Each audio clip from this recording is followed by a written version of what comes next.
All right, we are live. Hello, everyone. This is Abdullah Samir. I have a very special guest today, and we'll be talking to Oliver van Utfeng. I hope I said it right. I was practicing Something before like this. that. So, so you guys, we're just here, and Oliver is in. Oliver, do you want to just quickly introduce yourself? Yep. So I'm Oliver van Uitvangen, which is an unpronounceable name even in my native language. Um, so I am an ex-Muslim since 2015. I converted to Islam in 2014. So I've been ex-Muslim for less than a year. But yeah, combined with my conversion story, we thought it would be interesting to do this live stream. Absolutely. And you're living, where are you living right now? Belgium. Belgium. Okay. So we have Oliver in Belgium. And just to give you guys some updates, things are going well on the channel just while we wait for a few people to join. Almost at 25,000 subscribers. So really excited about that. And those of you who are new here and checking out my channel for the first time, also do check out my blog at abdullahsamir.com. Hey, we have a Belgium in the chat. So you said there'll be a couple. So there we go. Okay. Oh, two Belgians already. My estimation was about 3. So yeah. So okay. So we're all set. Now let's talk about how this all started for you. How did you end up converting to? Oh, wait. Actually, before we talk about that, let's talk about your background. So you're a student of history, is that right? that's right. So before converting to Islam, I studied history at the university. So I was trained to be able to read historical sources in their context and interpret them. So when I think about it with hindsight, it's a bit weird for me to have converted to Islam. So sometimes I'm an ex-Muslim since 2015. But this is the first time I am coming out publicly like this. I have often felt a bit ashamed to talk about it. Why is that? I think, so the reasons why I converted. No, but why do you feel ashamed to talk about it? So precisely because of the reasons why I converted, it was it was an emotional process, and there were a lot of red flags which I should have seen them coming. So it's not something it's not easy to talk about it. But like I'm doing it now. So but I've always kept it a bit discreet the past few years. Mm-hmm. Do you feel like it's definitely okay? So it's definitely difficult to talk about this for anybody. Not to mention like coming out publicly and speaking about leaving Islam sometimes has social ramifications in terms of family, in terms of friends. Now, what I find is people that converted to Islam are more willing to talk about. People that converted to Islam are more willing to talk about leaving Islam because they have a little bit less of a connection to the Muslim community, in the sense that the family is not Muslim, right?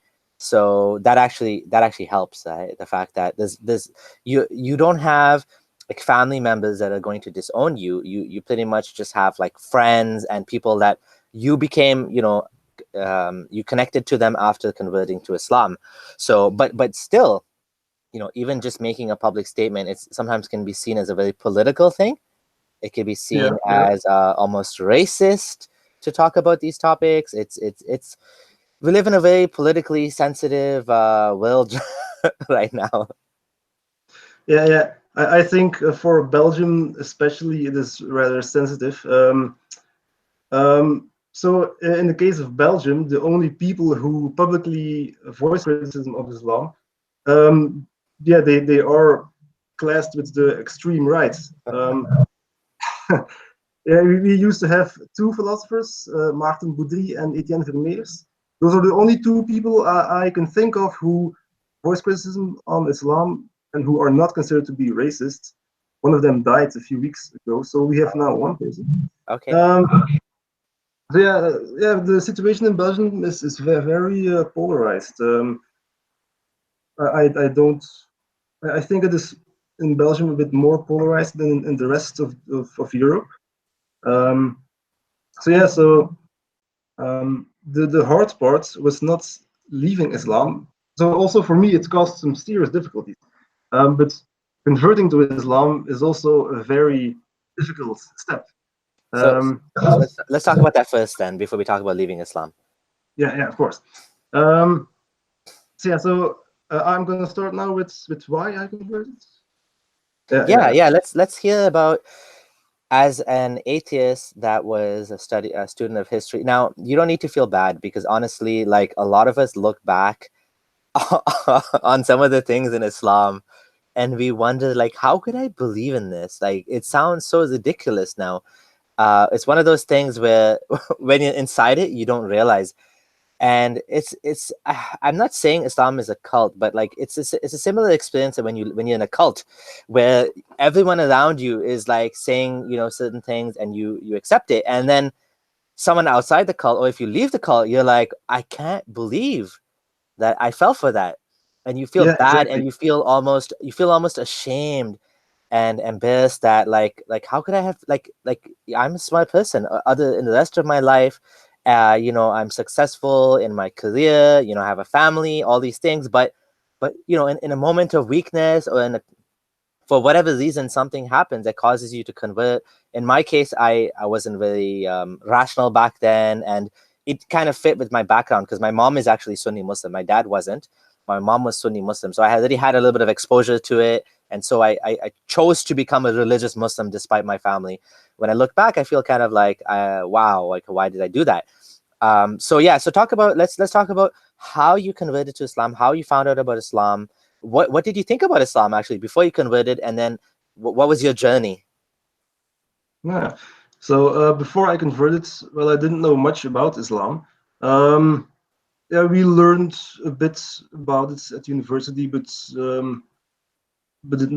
very superficial actually. I did not have any Muslim friends, if I remember correctly.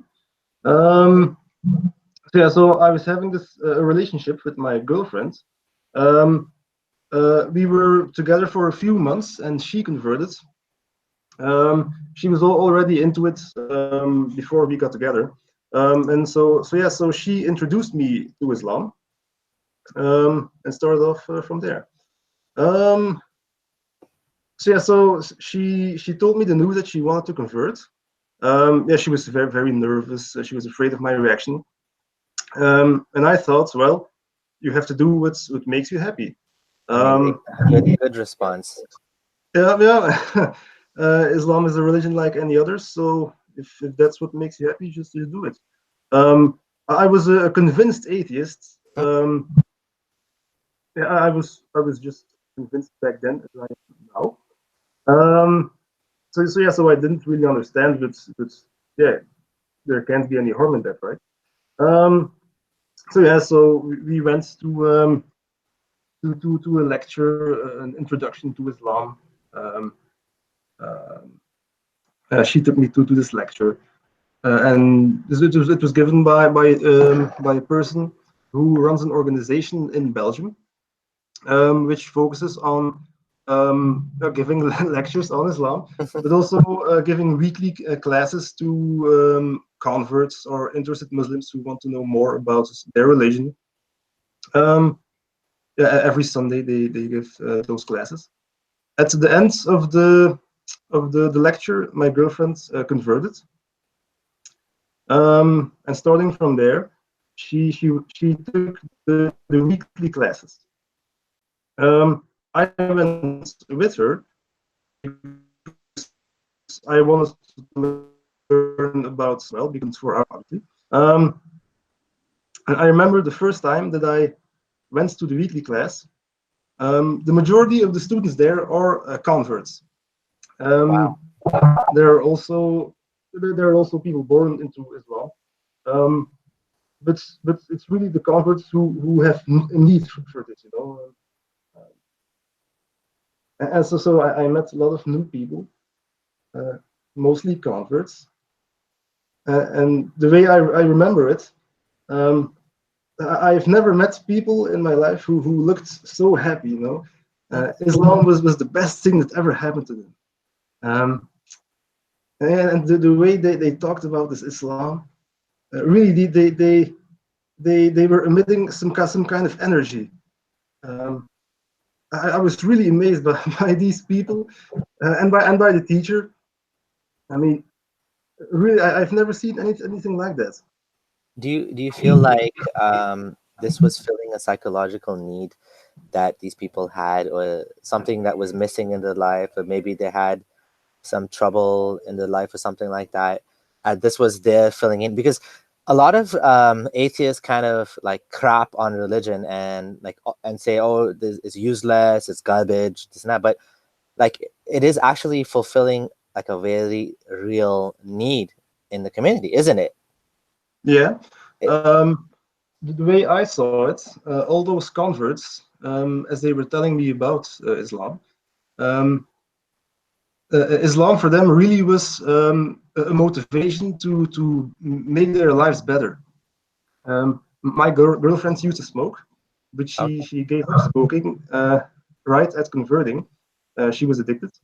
Um, so yeah, so for my girlfriend and also the other people I met, there really were real examples of Islam making their life better. Um, Amazing. yeah, How many people are converting to Islam in Belgium back then and even now? I have read estimates of 500 per year. Wow, that's a lot actually. Yeah. Yeah, yeah. So yeah, so when my girlfriend converted, I looked into that. And that's when I read it. Yeah, but it's difficult keeping track. It's just an estimation, you know. Yeah. Um, but yeah, but there's a lot. It's more than one per day. Um, but yeah, but if you go to those classes, the converts are not hard to find. Uh, So yeah, so you went to the class, you found that actually Islam was having quite a connection to these people, whether they needed something or whether for whatever reason this was helping them. So what happened after that?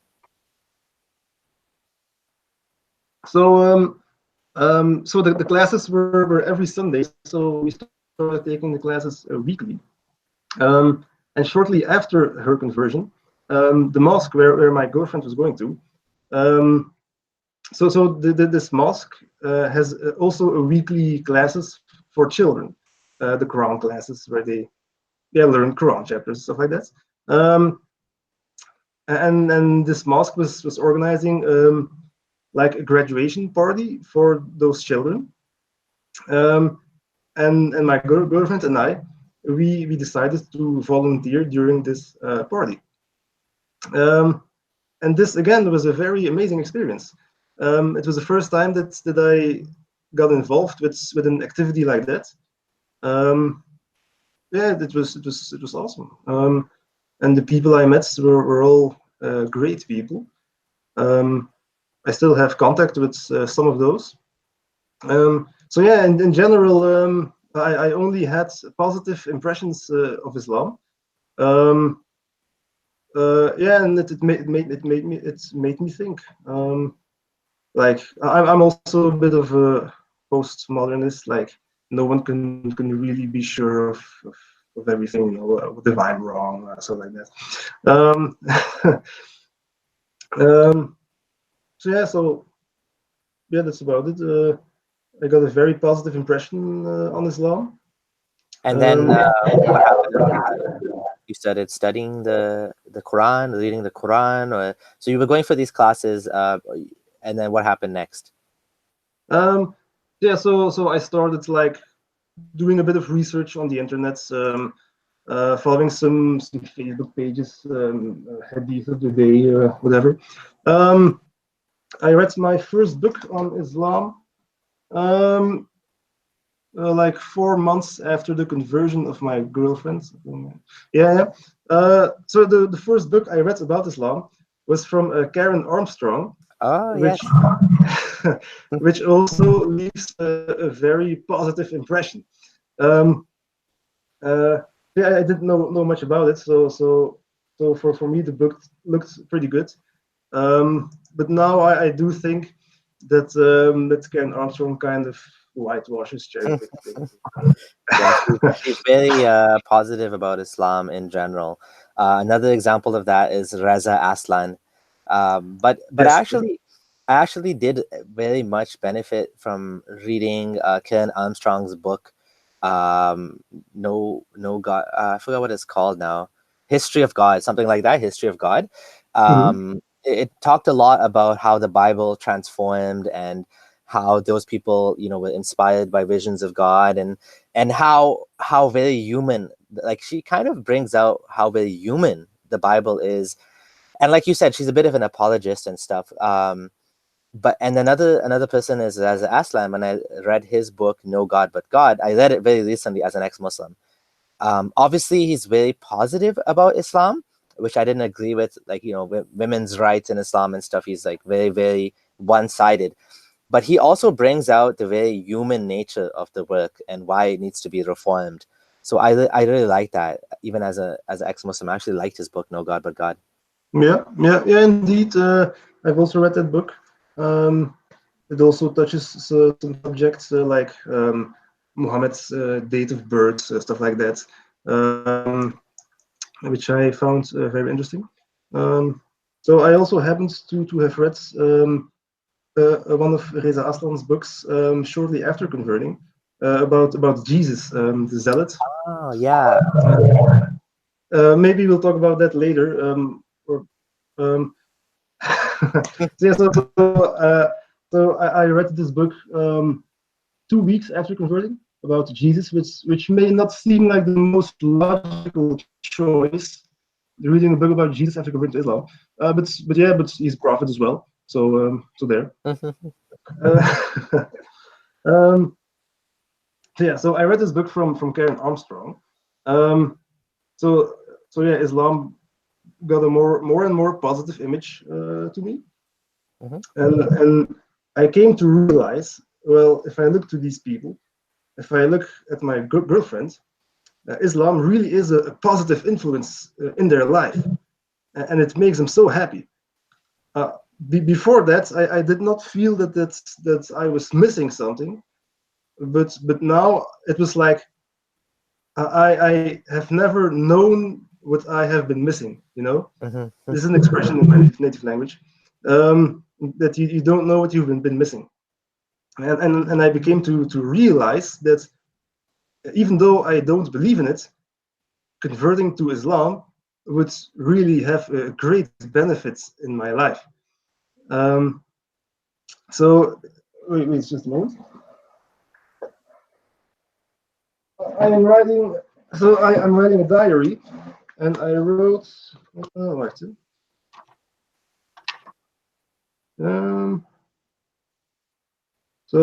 I wrote. Yeah. So just like 4 or 5 months before converting, I was already writing about wanting to convert. What? Yeah. So yeah, I have to look it up somewhere. But I looked it up in of this live stream, and I was also a bit surprised at rereading that. This was 4 or 5 months before my conversion, Yeah. and I literally have written down that I wanted to convert, that I Oh. felt that I really needed it in my life. Um, but and this is also one of the reasons why I often feel a bit ashamed talking about it. I waited so long because I wanted to be sure. Uh, so I did not believe in God, and I managed to convince myself that God really existed, Yeah. which is which is really a psychological strange process. Um, I also started reading the Quran. I started with it 2 months before converting. I decided that it would be a good idea to start with the Meccan Surahs. The Quran I was reading has an index on number of revelation, and I started reading with the Meccan Surahs, Okay. which also gave me a rather good impression on Islam. Yeah, that's true, because the Meccan verses are more like the short surahs, the ones that talk about like being good to orphans and the hereafter, and the very different style from the Medinan surahs. Yeah, exactly. Someone's asking, oh, sorry, maybe it's just started late. When did you leave Islam? Just before you get back to the story. So I left Islam October 2015, 10 months after converting. Oh, wow. October 2015. I left Islam in July 2015. Oh, really? Oh, okay, sorry, we're jumping the gun. FZ channel, you're making me jump the gun. He's gonna get to that. We're still talking about how we converted to Islam. Just take it easy. Okay, sorry. Yeah, Let's going continue in chronological. order. Yeah. So you read the Meccan surahs and go on, and what happened? So you liked it, and please continue. Yeah, Sorry. so I also learned through other sources that the Quran has a wife beating surah. Um, uh, so yeah, so I was aware of some of the more negative parts. But yeah, you have this, but yeah, so many people believe in it, so there must be some kind of explanation to it, right? Um, and so the teacher who gave the weekly classes, I always went to him with my questions, and he managed to answer my questions pretty good. Mm-hmm. Um, Well, your but when teacher, what was his nationality? Belgian, Tunisian. Oh, okay. Uh, yeah, so we took the weekly classes. We went really regularly. I as well. And I asked him about the wife beating verse, and he gave an explanation which did not really. Um, I didn't really buy it, but I thought, well, I will understand it more later. Um, and I converted, and after my conversion, I learned that this verse can be translated differently. So that was a relief. Okay. You're talking Uh, about Surah 4, verse 34, that Allah yes, says, yes, if you fear nushuz, which is basically rebellion or disobedience, then you can, separate the beds, and I forget what the exact order is, and eventually it's like beat them. yeah. So yeah, beats them. Well, grammatically, it is not possible, but a lot of people say that it is. That it can be translated as like separate from them, leave them. Um, but Yeah, yeah, which doesn't make sense, because um, it actually says separate your beds before that, right? And in this case, the word daraba, as Ali Rizvi explained, if you look at the word beat in the context of beat your wife, it has a very different meaning than hit the road. When you say hit the road, it doesn't mean like physically hit the road. Mhm. Or if you say we hit it off, meaning we like, we're like friends, like me and you, we hit it off. Yeah. But in this case, hit your wife, it cannot mean like what else can it mean? And even if we assume that it can mean something else, the verse has more problems to it than just the word hit her. Like Yeah. she has to be obedient, blah blah. Yeah, yeah. So Yeah, not so even one last thing. It's not even if she is disobedient, it's if you fear disobedience. It's like yeah, even yeah. so yeah. Yeah. So the verse has a whole lot of problems, but by addressing only one word, the beat word, for me that was like, okay, the verse in itself, the total verse has been explained, and I'm happy to have found this explanation, and you stop thinking about it, you know. So yeah, I generally did not have a problem with that verse once I found the explanation for the idribuhuna. Yeah. So I converted to Islam. The wife beating verse got explained pretty good. But then, I'm reading. I have a list of all the books I have read. Wow. I can see. I'm I active. can also see the books behind you. Yeah. I am active on Goodreads. It really comes in handy because I know what books I read before converting, after converting, after being Islam. Oh, nice. Yeah, we can share your link on Goodreads in after the show. I'll put it All in. right. Yeah, I'll put in the description. So, so about 2 months and 2 weeks after converting to Islam, I read a book written by a Saudi scholar, I think. So the Muslim family marriage. So I read this book. Oh, okay. So I bought it in a store in Brussels, an Islamic bookshop. Well, it looks good, so let's just read it. But then there are chapters about the rights of the man compared to the wife, and then the book is quoting hadith like if the man's body is covered with sores, then if the woman licks clean all these wounds, then even then she has not fulfilled her duties to her If husband. she licks clean, like with her tongue. Yeah, so like wounds with pus coming out. It is written like that in the book. Wow. Yeah, and hadith like if I were to order one human to prostrate for another human, I would order the wife to prostrate for her husband. Yeah, I remember that. So I converted for 2 months. I read this book. I was like, what the fuck? Uh, seriously, dude, like this can't be. So it got me thinking. I don't think I finished the book. Uh, so I put it aside. Like obviously, there's something terribly wrong with this book. You were in a very different situation than I was because you were coming at this as you know, like you studied history and intellectual.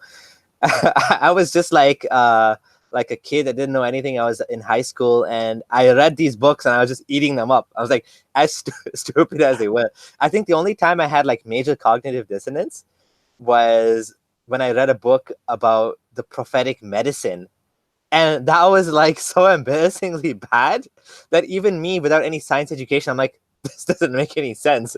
I can't. At that point, I was like, even as a Muslim, I was like, you know what? The prophetic medicine is for prophetic's time. Our medicine is for our time. But you're coming at it from I think you were able to see that something was bad here. Well, yeah.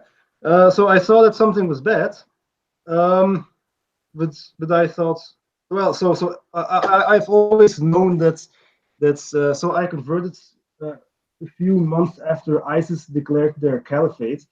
So I've always known that's obviously there are Muslims with different interpretations.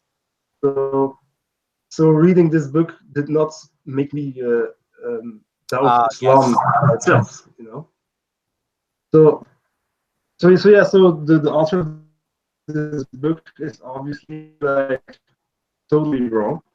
It is totally wrong that this book is being Islamic bookshops. So, but there it stops, you know. Um, Also, when I converted to Islam, I convinced myself to convert because I thought it would have benefit for me, you know. Yeah. So when I read something that contradicts it, no, it wasn't so hard to disagree with this book. He's quoting hadith, and the hadith are assumed to be authentic, but there's got to be another explanation to it, you know. Yeah. So yeah, I continued taking the weekly classes, reading some less extreme books, finishing my studies. So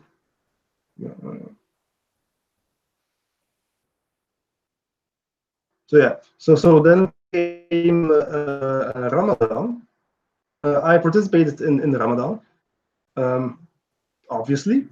I've never practiced, but on day one, I just started out as expected. So back in Belgium, Ramadan in 2015 was in July, I think, and I could only start eating at 10 p.m. Wow. So that's from I, like what time? In like 3 o'clock in the morning until 10 p.m., right? Something like that. yeah, something like that. So yeah. So it was really hard. And so yeah, I work full time. I start at 8. Wow. So I need my sleep. PM. I eat as much as I can. I go to sleep. I never set my alarm clock to have breakfast. I never did that because hey, sleep is important. So I only managed to do this for 2 weeks. I lost 4 kilo in 2 weeks. 4 kilo is about 8-9 pounds, I think. I lost 4 kilo in 2 weeks, and then I was broken. I came home from work on a Friday. So during Ramadan, every Friday I took half a day off, so I could go to the Jummah prayer. Yes. But then this one Friday, I came home from work, completely devastated. I fell down in the couch, like barely even breathing, and I realized I can't do this. I just started eating again.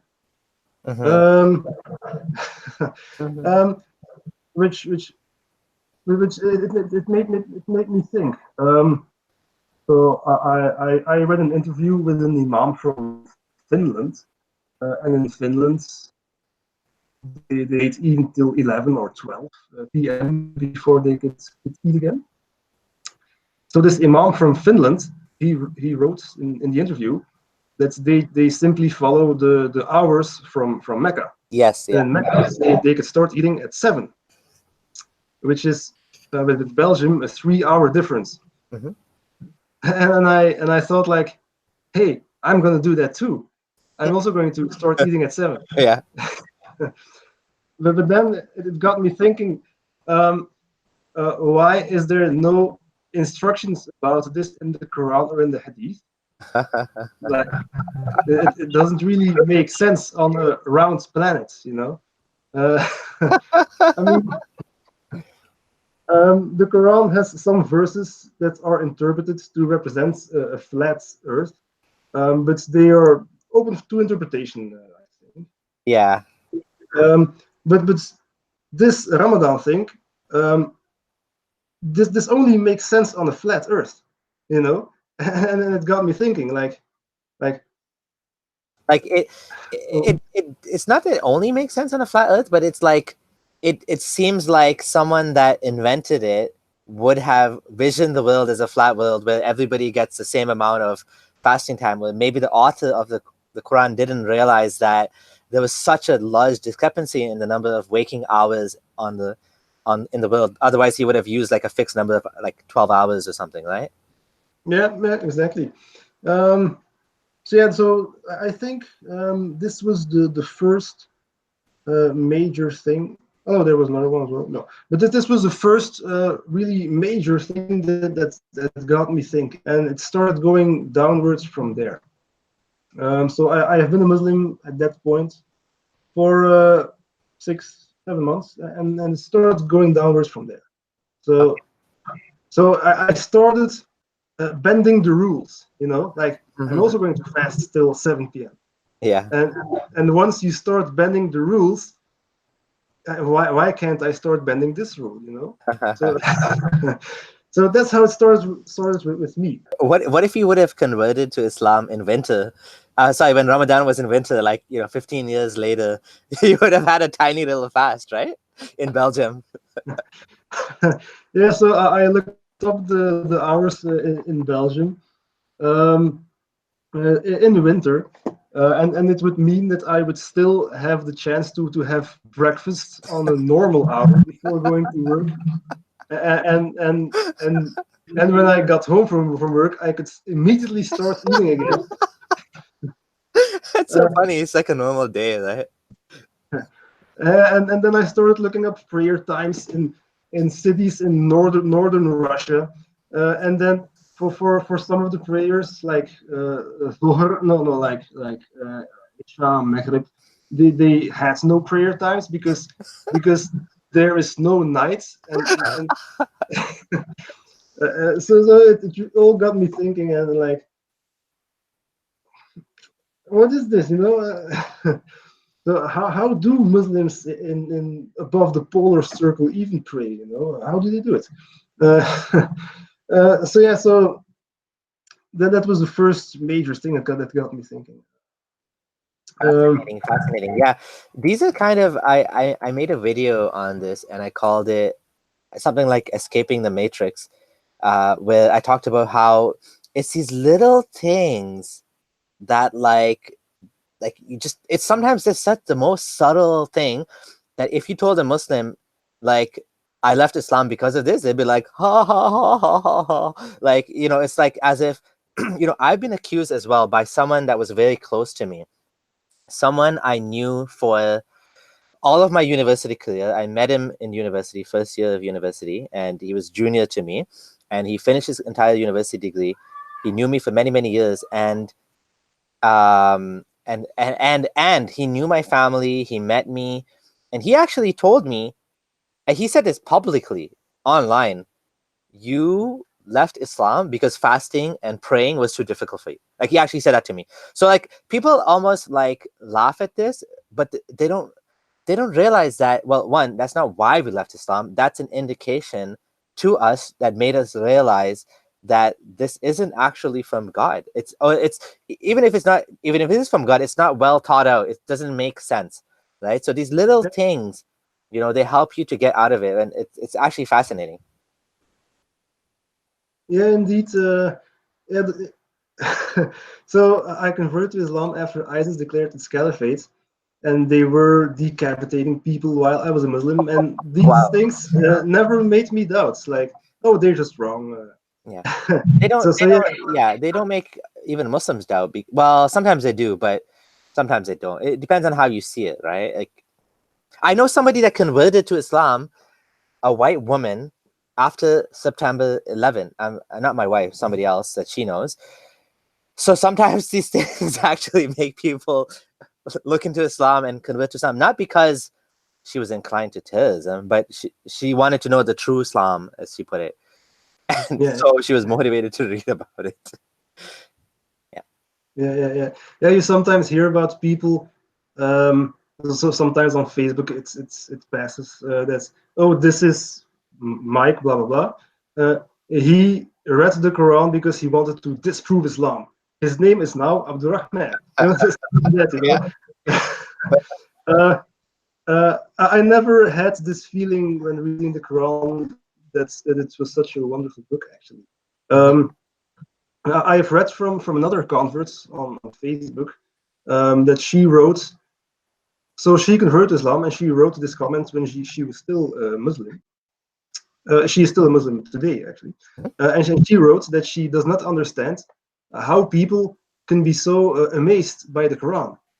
Um, it does not have this magic to her, you know. Sorry, who said this? That was another convert who said that. Oh, I Um, see, I see. Just sorry, just want to say thank you, Shreeded, for the $5 donation. Most appreciated. Thank you. Sorry, please continue. yeah. Also because we don't speak Arabic and stuff. But No, yeah, but no, that's not why. It's because the Quran is like oh, that was a joke because you don't speak Arabic. Yeah, I mean, that's what a Muslim would say, you know. Because in Arabic it rhymes, and that also helps the rhyme. yeah. Just got another donation, guys. I really want to say thank you, Doug Eason, for the $20 donation. Thank you so much. This money is going to help me to make more videos and to continue to pay for licenses and hosting and all that, and to continue reaching other people. Thank you guys so much, and a big thank you to Oliver for having this conversation. We're speaking with Oliver from Belgium, who is a convert to Islam. He was originally atheist. He's a student of history, and we're speaking about his journey and how he ended up becoming atheist. So currently, we're talking about how when he read the Quran, it wasn't actually that amazing. Like I think for me too. I found it as a Muslim when I first read it. I was like, I didn't even challenge it. I was just like, yeah, this is God's book. Wow, this is so cool. I want to know what God said. But I didn't think about, like, is it actually from God or is it not actually from God? I just assumed it was from God. And I'm like, this is an amazing book. So because it must be from God, so it's amazing. But you're right. Like, it's just a lot of, when I talk to people now who read the Quran, they're just like, it's very repetitive. It's a lot of threats of being burned in hell and this and that. And there's some stories about Jesus and this and that, but it's a mediocre work of, if you want to call it a work of art, it's mediocre, isn't it? Yeah, indeed. I started reading the Quran 2 months before converting, and I only finished it during Ramadan, which was 7 months afterwards. Ah. Yeah. So, and I mentioned that I read it in order of revelation. So you looked it up So, online in order of revelation? my Quran has an index. Every chapter has a number according to the order of revelation. Sorry, And you got cut off. Can you say that again? so the Quran translation I had has an index which sorts them as well on order of revelation. And I was using that index. So I was going back and forth. So why did So you do it that way? Why did you not read it from in the order that Gabriel wanted it in? Why did you read it in order of revelation? it made sense, from a historical perspective. Ah, Um, okay. So even then, like a lot of that is debatable, right? People don't know for sure. This is like a best guess again, right? yeah, and I also had that impression. Because This is not exact science. there's chunks, right? There's chunks in some surahs that are actually from another like time, right? They were put in that specific location. So you were reading like full surahs or in order of revelation. Like, so basically, you read all the Meccan surahs first. Yeah. So yeah, and also at the start of every surah, there's also some explanation. This is a Meccan surah, but these verses are Medinan. But I Okay. read the surah per surah. And Which so translation were you reading? Was it in I English? was reading a translation. This is from the Islamic University of Rotterdam. It's in Dutch. Ah. I was reading that translation. And so I finished the Quran in Ramadan, and according to this index, a chapter revealed was Surah At Tawbah, which is also the most surah of the Quran, right? So It's it was in yeah. Ramadan. So Surah at. Do you hear me? I don't have an image anymore.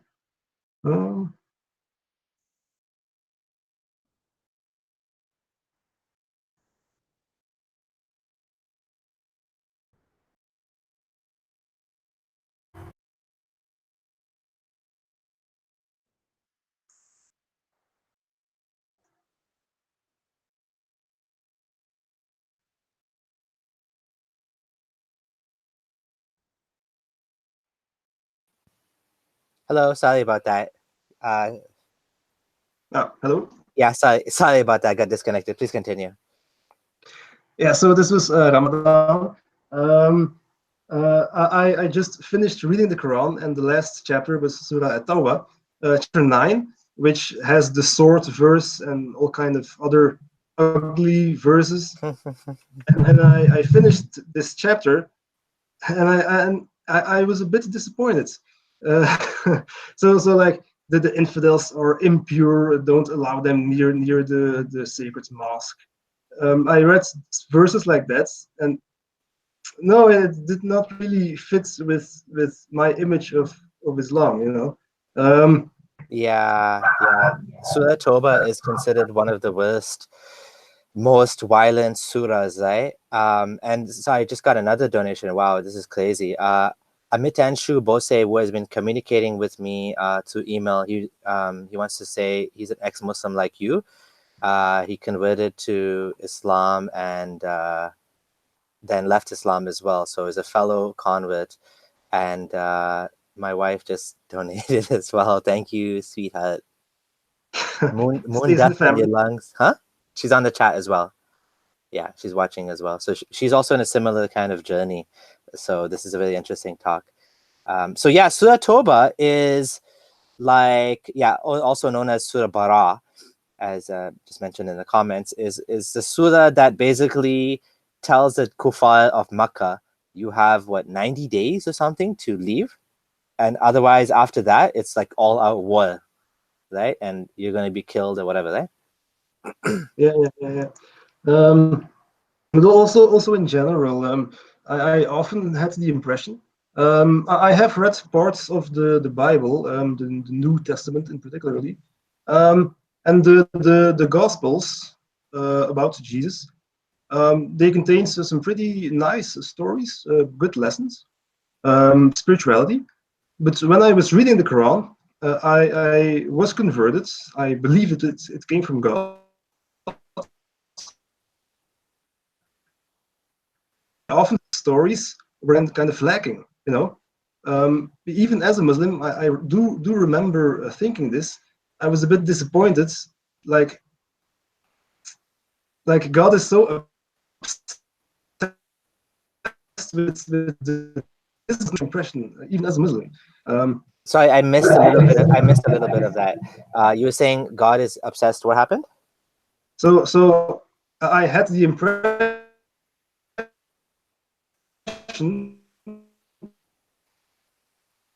about the infidel.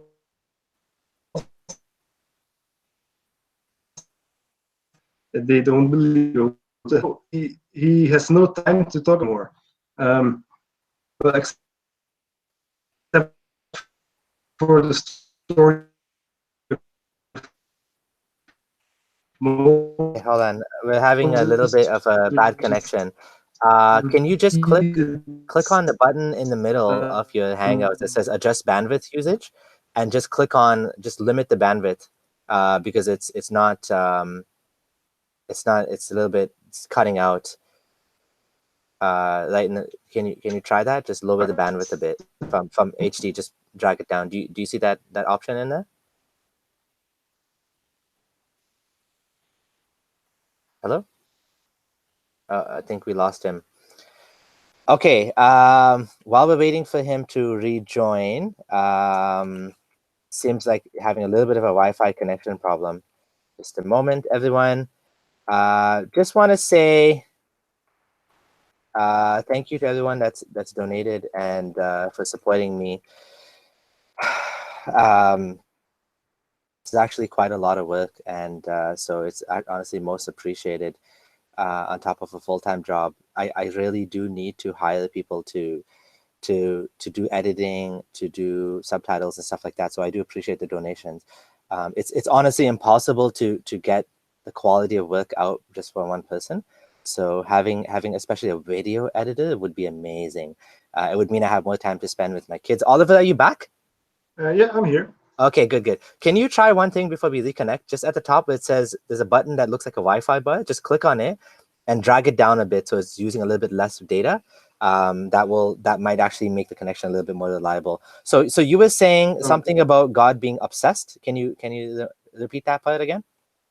Yeah. So even as a Muslim, I thought that the Quran was too repetitive on dissing the infidels, When reading the Quran, I did not find the nice stories which I did found in the New Testament. I read a bit of. I have read a bit of the Bible before converting as well, a few years before converting. So yeah, I So was what a did you bit. think of the Bible? So what do you think of the Bible compared to the Quran? Well, I have only read parts of the New Testament. Okay. I liked those parts. I mean, the Old Testament is nearly genocidal and violent. And I haven't read that, but that's the impression I got. No, but I really like the New Testament.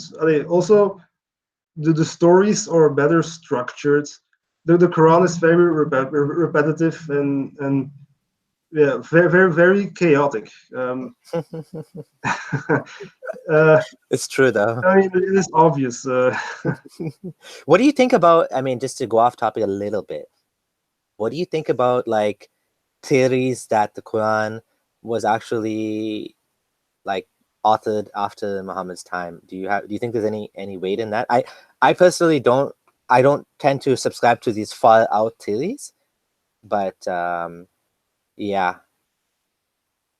Yeah, I think there are several Quranic variants we have today, but they are all very similar. And I do think that these can be traced back to the Uthmanic manuscripts, more or less. Um, there are hadith about Quran verses which have gone missing, stuff like that. But with the variants we have now, I do think that's the Islamic manuscript. Okay. What do you someone's asking, did you used to be Shia? Did you convert to Shia Islam? Because you have some photos on your Facebook that are like Shia. No, I converted to Sunni Islam. Okay. The last 2 years I have spent Ashura in Shia countries. And that has resulted in very nice pictures. So people sometimes have the impression that I am Shia or was Shia. Yeah, so but we'll talk about that a bit later. Yep. Yeah, I was a Sunni. For me, it was obvious, like, oh well, Abu Bakr was the first caliph. Well, God wanted it to be like that, right? Well, but yeah, so about the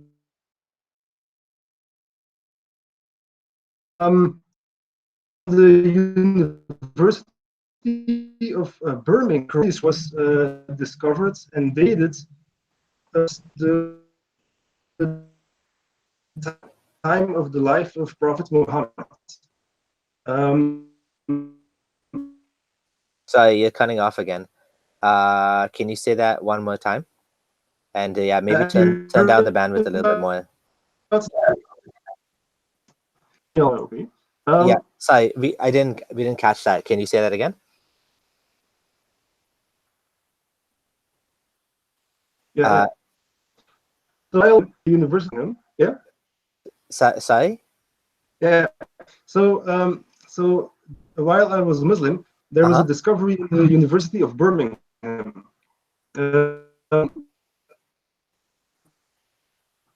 They have created a Quranic manuscript.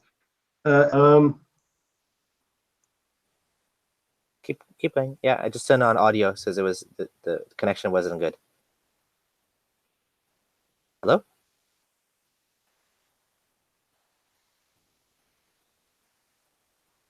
Oliver, are you still here? Hello? Okay. Sorry, we lost you again. I'm still here. Go ahead. So you were saying University of Birmingham something? Yeah. Hello. And it was dated to be about the same age period where Muhammad lived. Yeah. So to me, this was like a great discovery because we could now know for sure that the Quran really is that. old, you know, this was news. Yeah. But then some of the Muslims I knew personally reached them. They started sharing Facebook posts where they wrote that, oh, the Western academics, they will discredit you. Like, are you serious? Needs, because I already knew about the theories about of the Quran.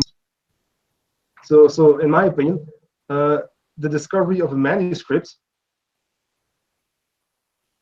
was is correct, right? So why are such a discovery?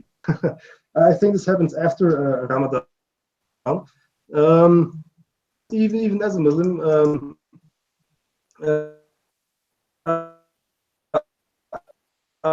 I also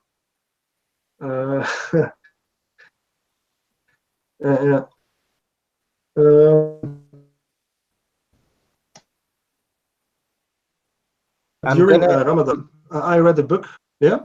I was thinking, let me try putting it to audio only because the connection has gone really bad now. Let me try audio only. Okay, can you still hear me? I can hear you.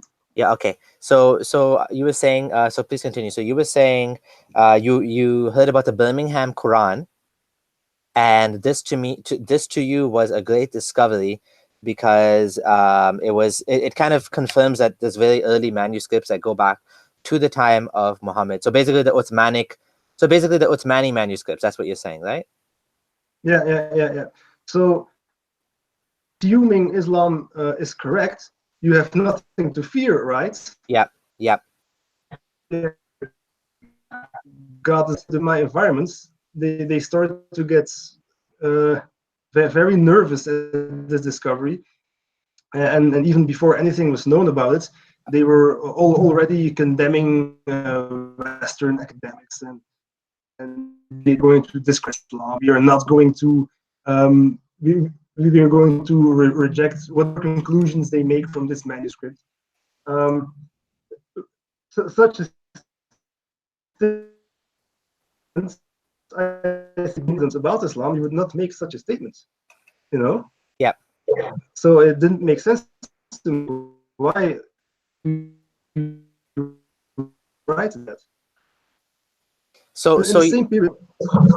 the researchers at your university were nervous about what happened again. The Muslims were nervous about the findings about the Quran, or you said the people at your university. I didn't follow exactly. The connection is still a little bit bad.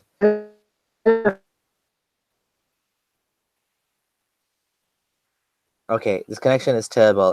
Can you close it and come back?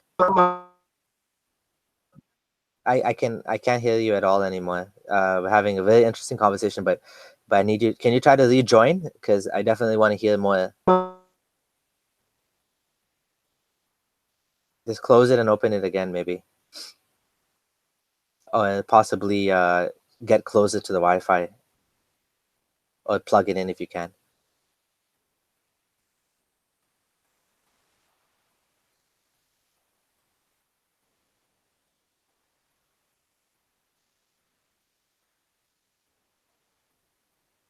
Hello? We're just waiting for Oliver to disconnect and reconnect because the connection is really bad. Started out well. We got a good hour in, and fascinating story about Oliver. For those of you who missed the beginning, he's a convert to Islam. He talked about how his girlfriend at the time had converted to Islam before him, and even though he was a student of history, he kind of like didn't look into the details like he should have, and he feels a little bit embarrassed about that. But he did convert to Islam. He went to an event where there were all these people who were converting, and they were talking about how Islam was helping them. And so he went to this weekly event run by a Tunisian Belgian Imam. And when he went to these events, he found that there were actually like people were like, wow, like this is so good for me. Like I love Islam, and Islam is the best thing that ever happened to me. So with all that in mind, he went ahead and he decided to convert to Islam. Now he's talking about when he converted to Islam, Ramadan came, and then he started fasting. Now, because Ramadan was in summer, it was like really long. So it was quite difficult, and that was one of the things that actually caused a red flag in his mind. I call these red flags, things in a religion that's supposed to be divine from God, but don't quite make sense. So that was one of the first things that happened. Oliver, you're back. Okay. Let's hear. How's it going? Yeah, I was having some connection problems. It was my fault. Are you? Is there somewhere you can go now. closer to like a Wi-Fi or something, just to make it a little bit better? So we'll just do audio from now.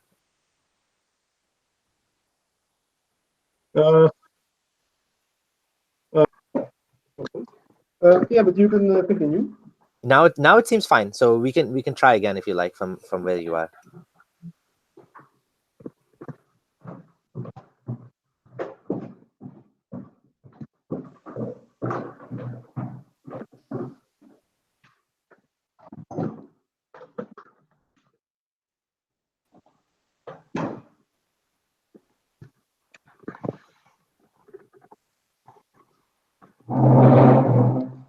Okay, I'm ready to continue. Okay, all right, beautiful. So go ahead. Quranic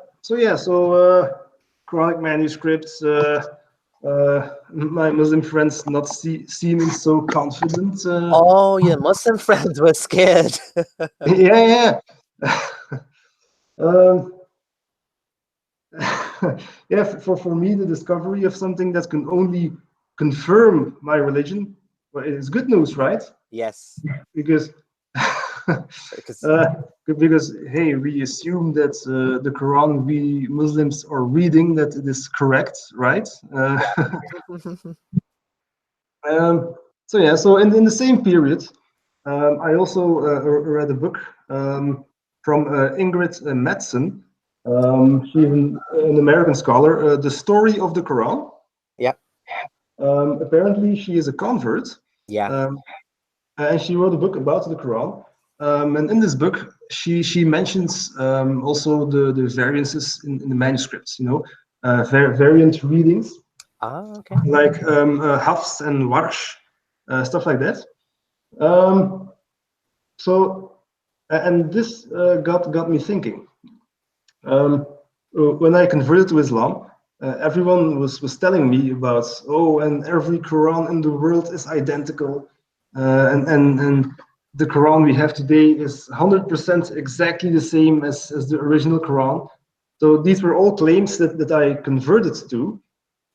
But then I read this book from a Muslim convert, Western scholar, who mentions these different readings. So I realized that the claim of the Quran being perfect was simply not true. Even though I did convert, assuming that it was true. Yep. So the variant readings to you were an issue? Yeah. And it shouldn't be an issue, because this is common sense among Muslims, among Muslim scholars, Well, I think it's an issue because it confuses the idea of there being one perfect book, and if there's variant readings, why is there variant readings? What's the point of Allah sending the Quran in multiple variants? Like, I actually asked a Muslim friend, are you telling me, this was like recently, are you telling me that Gabriel came to Muhammad and said the Quran 7 times in 7 different variants of Arabic? And he's like, yes. And I just I didn't know what to say at that point, because it sounded so ludicrous to me that how can you believe such a thing? Like, that sounds so hilarious. Like, 7 different versions of Arabic Quran for what? And then they all got forgotten now and mixed up and jumbled, and now we have the Qiraat, right? The Hafs and Asim. Yeah, exactly. Like how is that a coherent ideology? God couldn't send in different languages, but he sent in 7 different dialects of Arabic that got lost, and Uthman like destroyed whatever evidence we had, other than what we found in the Sana Palmum sets. It's it is an issue, and it's an issue for a very good reason, I think. Yeah. So reading about the different ways of the different manuscripts. It also got me thinking, and I looked it up on Google, and I reached a website, Answering Islam. This is a website from Christians who intends on disproving Islam. Yep. Yeah, and it's pretty good actually. because on this website I began reading about the different versions, and they were always giving examples of specific verses in the Quran.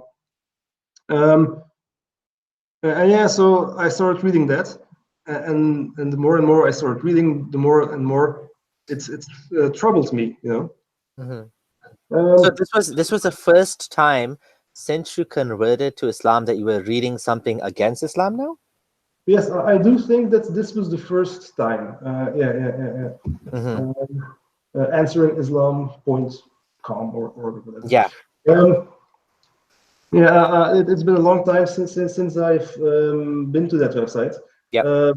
But it was very important in leaving Islam again.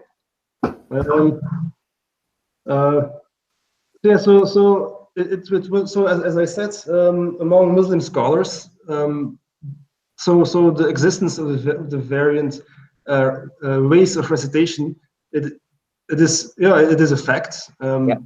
Muslim scholars don't deny that. Yeah. So in theory, this should not lead to me leaving Islam. It's just learning more information, you know. Yeah. But the way that for me this was important, I converted with the idea that this was not the case. So for me, I had this feeling that I have been lied to, you know. Yeah. And I went to an Islamic bookshop. I asked the guy, "Hey, do you have a watch copy?" And he said, "Sure, here's one." And I asked, "Hey, what's the difference?" And he started scanning the pages, pointing out the differences. Yeah. So just so everybody understands, because this is a little bit of a technical point that a lot of people are not familiar with. There's actually multiple variant readings of the Quran. One of them is known as Warsh, and that one it's basically named after the name of the individual who narrated this copy and memorized it and like preserved it, let's say, and brought it to us. But there's differences in like sentence structure. There's different, sometimes a full word is missing, like huwa, he. Sometimes it's just not there, it doesn't say he.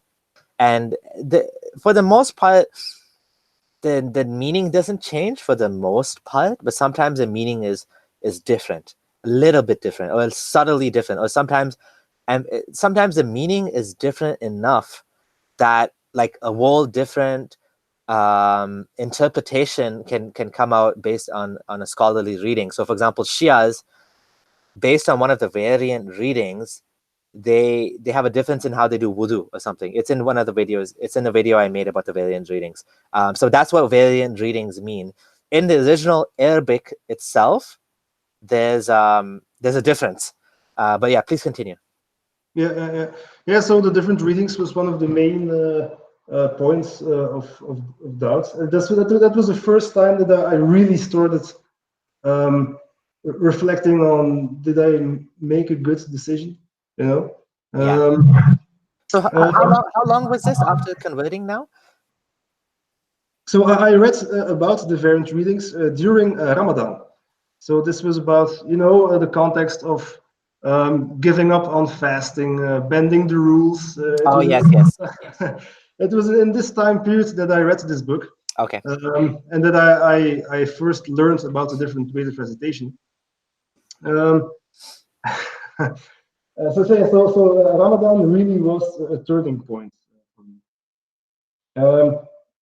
I started thinking, well, Ramadan, it is, Muhammad introduced it, right? But for instance, Jesus, he did not have Ramadan.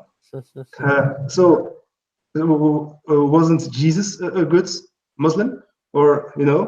like if Jesus didn't participate in Ramadan, can I also not participate in Ramadan? you know, Yeah. hey, Jesus did not recite Surah Al Fatiha during his prayers. Maybe I can recite something else. It was so at this point, um, as soon as I started questioning one rule, I began questioning everything else. It was a Pandora's box that got opened. Um, and it all went downwards from there. Upwards, not downwards. Yeah, upwards. Upwards. It went upwards. So yeah, so I started to also all Muslims. So Muslims believe in the previous scriptures. It's a Yep. pillar of faith. Yes. But how many Muslims do you see quoting the Bible? I have never really met anyone who does that. No, only to prove the Quran, right? Yeah. So I started thinking like, okay, but the Bible and the Torah, there are very clear contradictions with the Quran. Yeah. So hey, what's up with that? So then I started thinking, we have to look at the Quran and the Bible, and we have to like look for similarities. But not in rulings, but more as in values. You have to look at the same values. Monotheism, be good to your neighbor, and stuff like that. Yeah. And this is, and I started thinking about for myself. We should base our religion on values like this, and we should no longer focus on rules.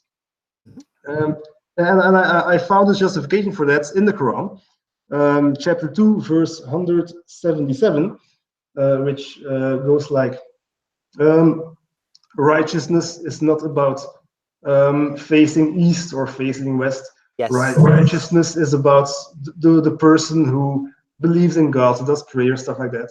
So I read this verse as, okay, rules are not important. You just have to be a good person, So that's the thing about religion. It has so many contradictory things that you can kind of like come up with different meanings, eh? Yeah. And for me, I really ended up making my own religion. I mean, so I had a lot of doubts. I started bending the rules. I was really in a mental struggle, mental gymnastics. I started noticing things don't add up. So so I started to make sense of all this mess. And at one point, I joined a Facebook discussion group called Abraham's Tent. Uh-huh. This is a discussion group where Jews and Muslims get together to talk about their religions. And I joined this group. And I joined this group, and I thought, well, this is a good way to learn about Judaism, because obviously Judaism is also like from God. I mean, the Quran talks about the people from Israel, blah blah. So I joined this group, and the admin asked me, why do you want to join? And I told him, okay, I'm a Muslim, but I believe that Islam, as it is practiced today, is too much focused on Muhammad and the Arabic culture of his time. And so I am looking to study about all the religions. And I think names like Islam, Judaism, that these are human-made labels. Yeah. I, So this is like a very now almost perennialist kind of view that this guy was saying. what? Like this, like what he's saying is that all of these titles, Muslim, and like it's almost sounds like perennialism, where like all religions are true. Kind of is that what he was saying? I was saying that. Oh, you were saying that. Okay. Yeah. So my opinion was, okay. So Muhammad was the last one, but that does not mean that the previous prophets were less important. That was my opinion. I have tracked down the dates where I joined this group, and it was 1 month before leaving Islam. So as I look back to it now, I was really struggling to make sense of the religion, and I just couldn't do it anymore. So I don't have this moment where I decided to leave Islam. It just gradually happens, like slowly realizing, what am I doing? This is a big mistake. So what do you think about, like, so just like, let's just reflect on this. Just imagine you converted to Islam, and this was like how difficult, like you converted to Islam after being atheist your whole life, let's say. And like, look at how difficult it was for you to leave Islam after accepting it from not having it. Just imagine people, like, this is for the audience, like, imagine someone that's born Muslim. Like, imagine how difficult it can be to get out of this religion. Like, just imagine, like, everything around you, like Oliver, I mean, and me. Okay, well, I'm a little bit in the middle because I have Muslim family as well. But like Oliver, for example, like he was not surrounded by Islam, right? But it's not, his cultural references are not Islamic, like, but it was still so difficult. Like, you just imagine, people don't like, I think the worst is like fellow atheists, that they just don't get it. There's just like, all religion is bullshit. Like, I've had people tell me, why did it take you 15 years to leave Islam? Like, buddy, people leave Islam sometimes in the 60s. People actually sometimes convert to Islam in the 60s. Like, it's not easy to find your way out of a religion. Like, that's just the fact of that's just the fact of the matter. It's not easy at all. It's incredibly difficult. And that's just based on an evolution or the way that we think, or it's we have like these cognitive biases, and it's so difficult to get rid of them, right? So Yeah. You often hear people who leave Islam that they go through a mentally difficult period in their time. Leaving Islam is often described as a traumatic experience. And even though I started out as an atheist, I also had this period where I really had a traumatic period. So you dedicate your life to something new, and then slowly you realize that's the past year you have been living a lie. yeah, Also the element of shame. I felt ashamed, like I have been tricked. I felt that I had been tricked.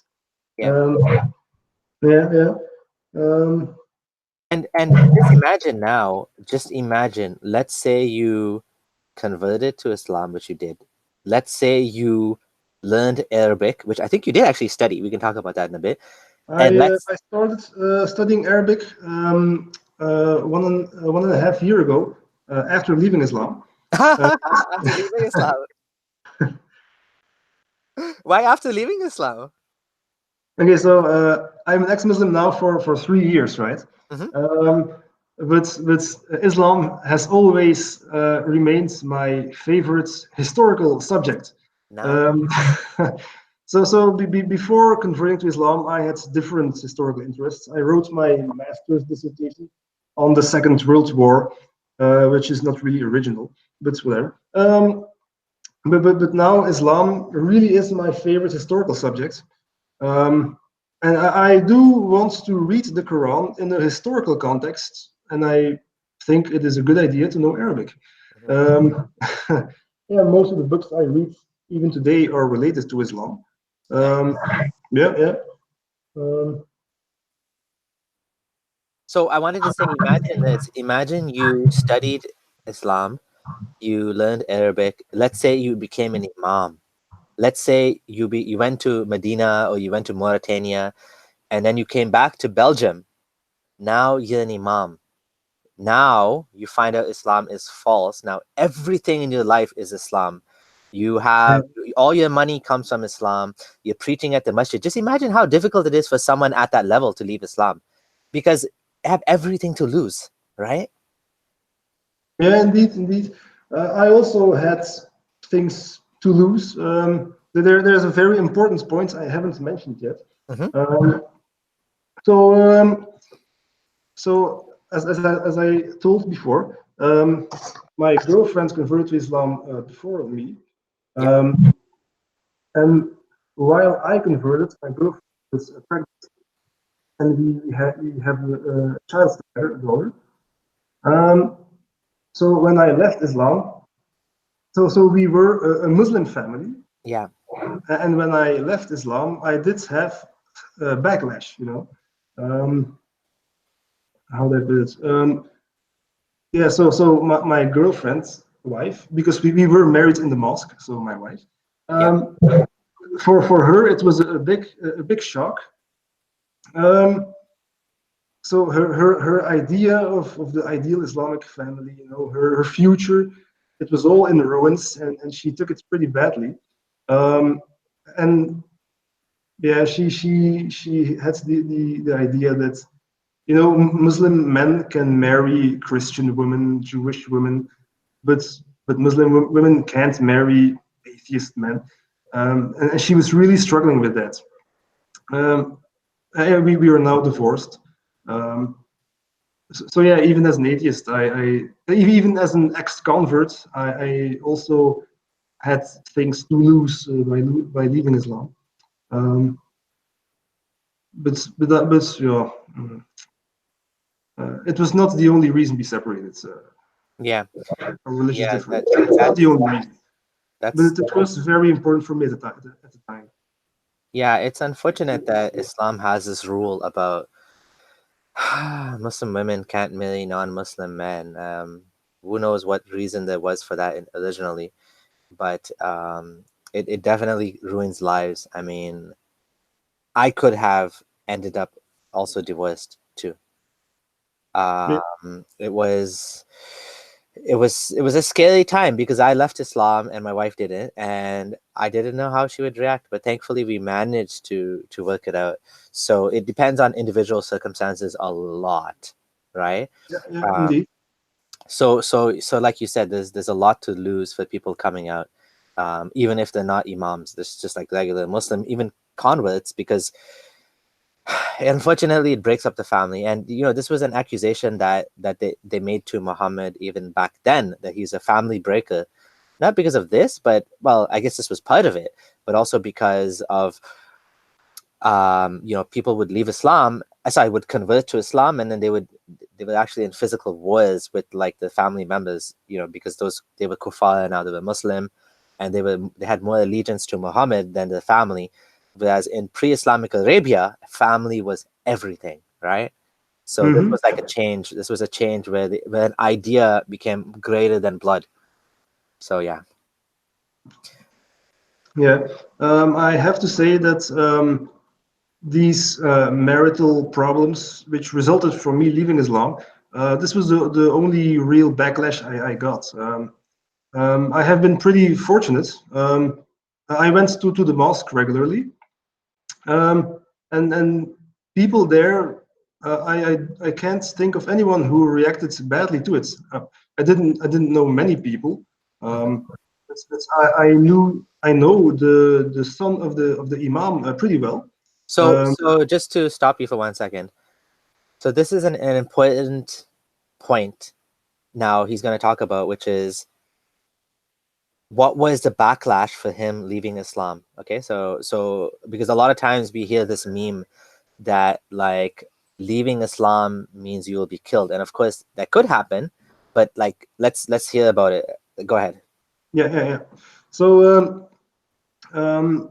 I went to the mosque on occasion. I knew a few people there, and none of them reacted badly to the news.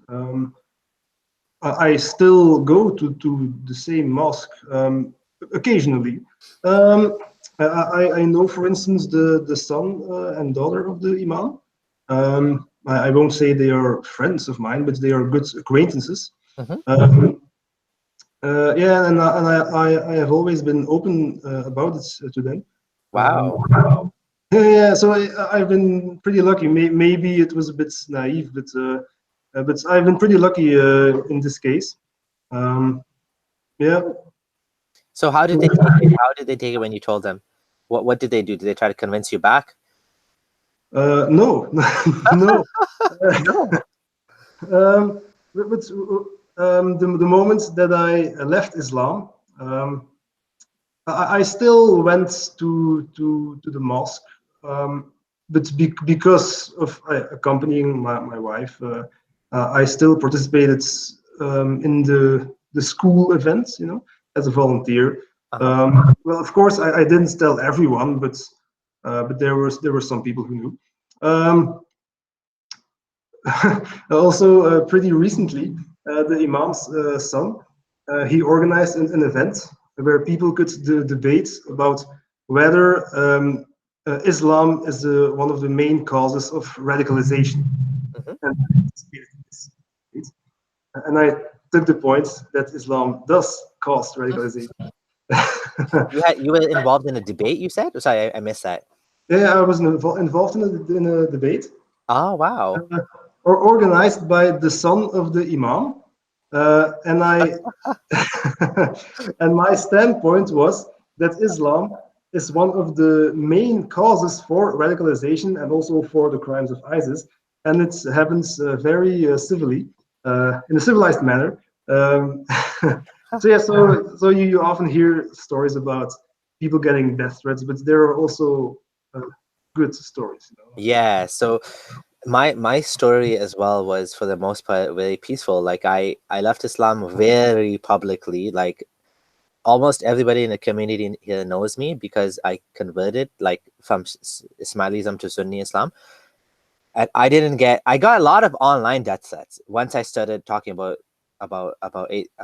Islam is false. But the problem with online death threats is like everybody gets them. Like they're like a dime a dozen, and it's very cheap. Like it's not it doesn't take anything to give an online death threat. Like what would be significant is if someone uses like the real name, or somebody actually does something like shows up at your house and threatens you, or someone that tells someone. Like I know someone in that situation.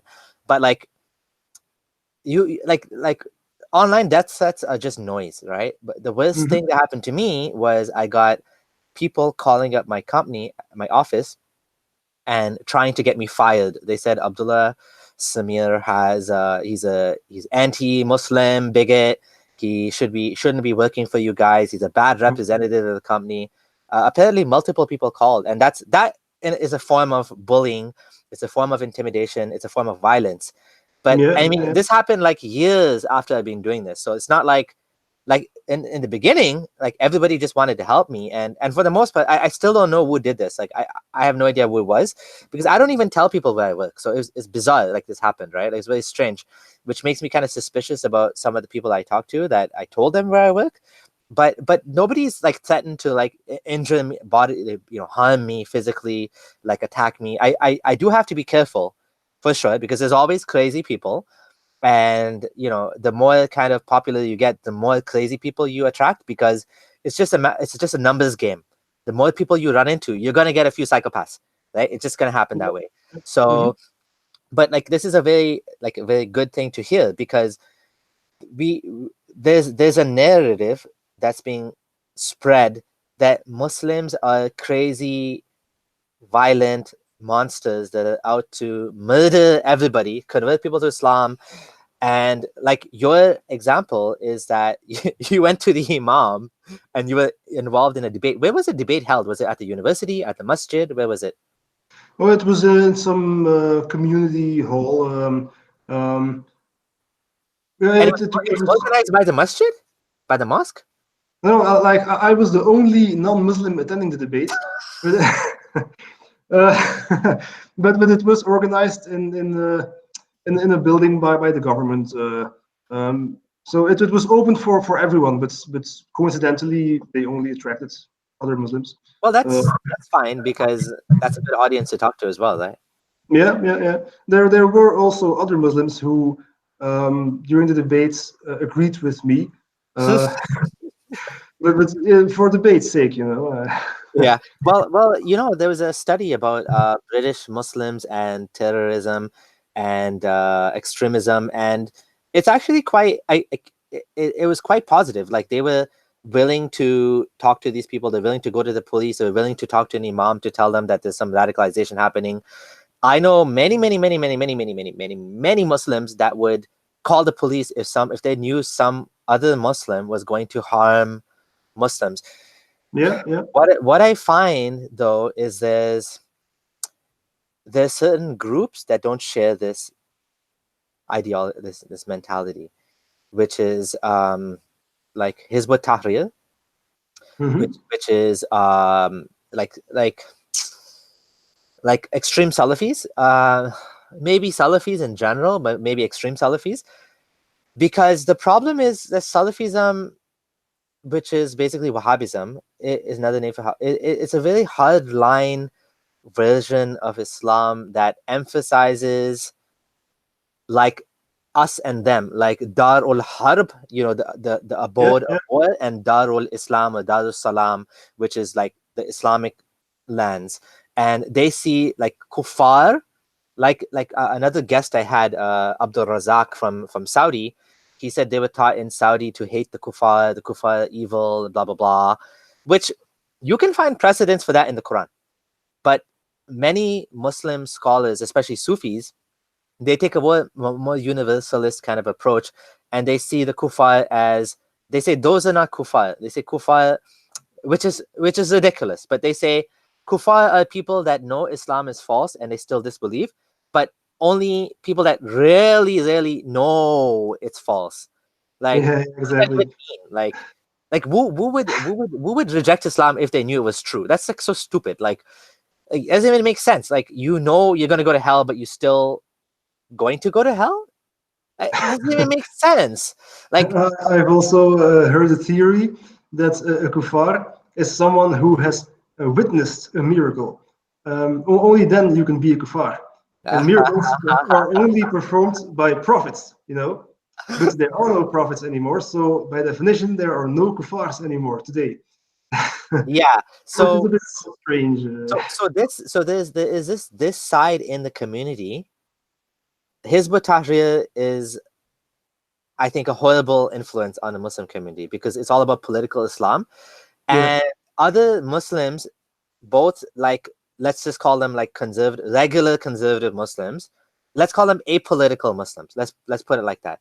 Apolitical Muslims, who are majority of my Muslim friends in Canada, who like go to the mosque, they pray 5 times a day, they have beards, they put their kids in Islamic school, but they don't want an Islamic State. They don't care about Islamic State. They will vote in Canada for, like, whether it's Justin Trudeau or whether it's Stephen Harper, wherever they politically incline towards, whether it's conservative or liberal, they will vote for that. Now you have the other, and they will run events, like, for example, there's an event called Muslim Fest, which is held in Toronto, some of my friends organize, which is basically like an arts celebration where they have Muslim like musicians, like calligraphers, artists, and then they'll even bring like an MP, a member of parliament, to talk. And then you have the other side of the community, who is like hardliners, Hizb ut-Tahrir, who are basically political Muslims, Islamists. And then you have like even Salafis to some extent. They don't want anything to do with the kuffar, with Islam. So they'll also be the ones going to Islamic school for the kids and praying 5 times a day, but they won't vote, for example. They don't want to be involved in this kuffar system or whatever. So they're a little bit less integrated. But as time is going by, more and more Muslims, I find, are like living and seeing the benefits of secularism, even Muslims, and they're happy and they want safety for their fellow Canadians. They will be the first to report terrorism. Like, I actually met a jihadi in real life in university. Wow. And this is one guy in 15 years I met that wanted to do something bad. And he was a convert to Islam from Shia. He was a Shia who was drinking, and he had a bad life and stuff. And anyways, he basically left that behind and became like a very religious Muslim. He saw martyrdom as the best way to have all of his sins forgiven. He felt very guilty about how he was living his life. And he talked to me and he said he wanted to, like, do something bad. And I told him, don't do it. I said, don't do it. This is not the right way. And eventually, I introduced him to another friend, and we both tried to talk him out of, like, but eventually he just left the country, and he left a note for his parents saying, I'm leaving the country and I don't want anything to do with you guys. You guys are like kufar to me or something.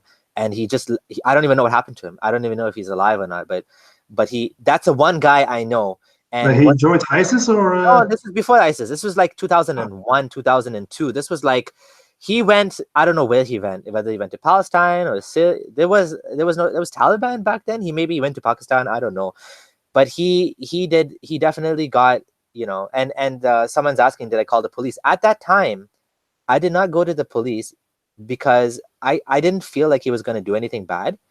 But I also was scared that if I went to the police, I would be incriminated. I was so scared that I would be held, like somehow be pulled into this, and I didn't want anything to do with that. Like, I did not want to be associated. There was a lot of fear in the Muslim community of, like, going to jail and you're innocent.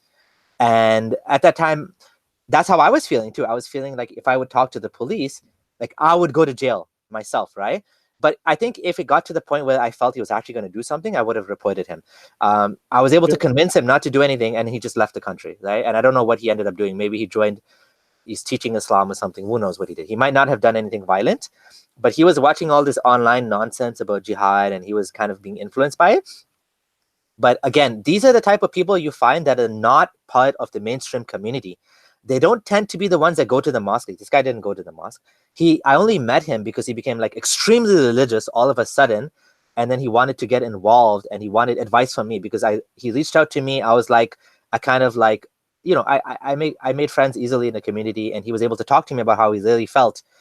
But like, there's definitely, I'd say, majority of Muslims are not into that, and as time is going by, we're finding more and more Muslims are supporting Canada, like, almost nationalistically, in the sense that they're willing to say that I will support my country over another Muslim, and which is a good thing, right? And is that what you found too? Like what are you finding in terms of, like, Muslim integration in Belgium? Yeah, I think these people you describe, that's indeed, they form the majority. But it's the intolerant minority which is the most vocal. It is very easy on social media to to find very extreme opinions, which is pretty pessimistic. I think what I do regret is a sense of tribal mentality with Muslims also living in the West. For instance, recently there was this case with Rahaf Al-Qunun from Saudi Arabia, who got asylum in Canada. Mm-hmm. And the case was being reported by the Western news, and also on Dutch-speaking Facebook pages, which have both Muslim and non-Muslim visitors. And even on such pages, there were people attacking her, defending Saudi Arabia, criticizing the media for putting Islam in a negative daylight. So it is very easy to meet these people, even though I assume they are minority. I feel like with Rahaf Al-Qunun, I did find there was a general kind of almost disgust about her in the Muslim community. Not that it's not just disgust, but it's also they didn't believe her. It's strange because a lot of my Muslim friends criticize Saudi. They make fun of the fact that Saudi is a slave of America, they call it. They say that they're corrupt as anything. They don't let women drive, which is un-Islamic. To everybody I talk to has said this. And even, like, religious Muslims who are Salafi told me that they don't understand how, for example, Saudi, like in Saudi, a woman cannot drive. So that means sometimes she has to be alone with a male driver, which makes no sense, which is haram. But she can't drive, so she has to have a male driver, which is so stupid, right? Yeah. But like, they see all this, but when it came to Rahaf Al-Qunun, the Muslim community doesn't like her, and they're like, "Oh, this is not fair. She jumped the queue." But she was in immediate danger. Like, she actually ran away in such a situation that if she went back, she probably would have been killed. And she didn't kind of help the situation by going out and eating bacon and whatever like that. That was kind of childish, I think. Yeah, And but that should be irrelevant. Eating bacon. I mean, it proves that she is no longer a Muslim, because there yes, were people who said that she only claimed not being a Muslim because it would help with her asylum. yeah, Uh, and that's true that she's allowed to do whatever she wants. I mean, she can drink alcohol. It's her choice. And I do feel like part of it as well was giving a giant like "fuck you" to Saudi Arabia. yeah, When yeah, her doing this, she's like, haha, suckers. Like, she's kind of like trying to rub it in, put some salt in the wound, because they like, she was, according to her story, she wasn't allowed to cut her hair short. She was not allowed to leave her house for like 6 months or something. Like, she was basically felt trapped. So this is like exactly what you would expect a teenager to do after you lock them up for 6 months. Like, it's totally understandable. She's a kid, right? So, but it didn't help the whole like ex-Muslim PR campaign, I feel, because she was kind of like, like the Muslim, like even like liberal Muslims that I know said that it wasn't fair that she came to Canada and they shouldn't have let her come because she jumped the queue or something. But that's exactly what the asylum process is about. Like, if someone's in immediate danger, they should be allowed in right away. Like, that's yeah, how it yeah. works, right? Yeah, there have been a lot of accusations that she got preferential treatment, and all the refugees in the world. But suddenly this girl becomes popular and she gets all she wants.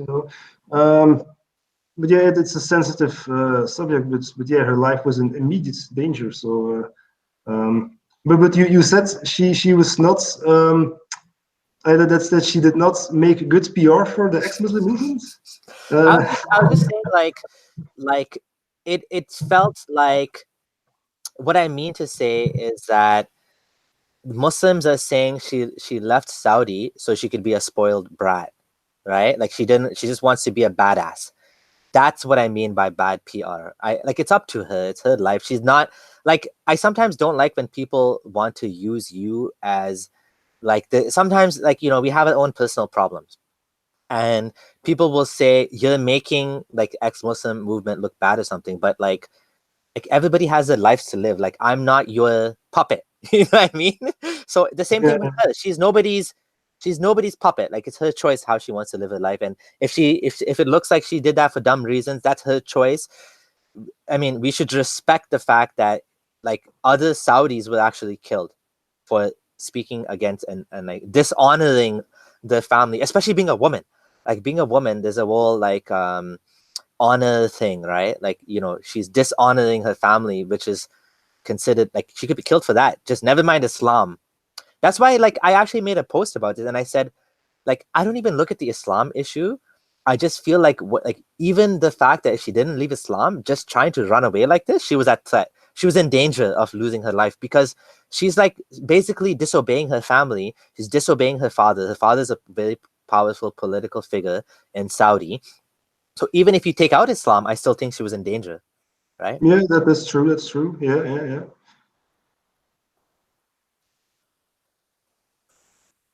So yeah, so you were saying, so you left Islam, you were able to talk about it, you were able to be involved in community discussions. Nobody has threatened your life. No Muslims are trying to kill you. What's the Muslim population? What's the Muslim population in Belgium? Well, Belgium is known as the jihadi capital of Europe. um, I don't know if you know about this, but from all the European countries where people have went to join ISIS, Belgium supplied the highest number. If you calculate it per, because Belgium is a small country, Yeah. if you calculate it per capita, Belgium supplied the highest number of jihadists.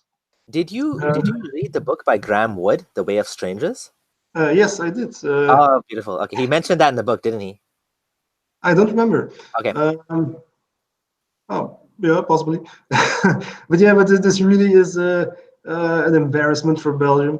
Um, I don't really know why that's Belgium particularly. I I Um, I think in the book he mentions that what happens is it's like one person who goes and comes back, and then they start talking to other people. So, you know, again, another meme that some people are trying to spread is that, oh, the mosques are radicalizing people. We need to put cameras in the mosques and this and that. And they're like, you know, teaching extremism. But like my experience was not like that. It was always crazy people. I call them crazy people. They're not crazy.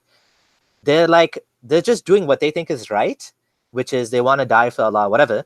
But they're the ones who talk to other people and convince them, and so it becomes like kind of, it spreads like a virus. I think that's why Belgium, there's probably like a few people who went there and came back, and then they talked to other people who talked, basically, right?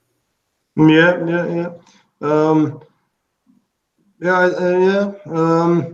I also remember that. So you're living in there, and you haven't had any death threats? Most of the jihadis come from Brussels and Antwerp, but Brussels, they most of them speak French. Okay. So, and then, you know, the city where I live in now, Ghent, has long been proud of itself for, oh no, jihadis have from Ghent.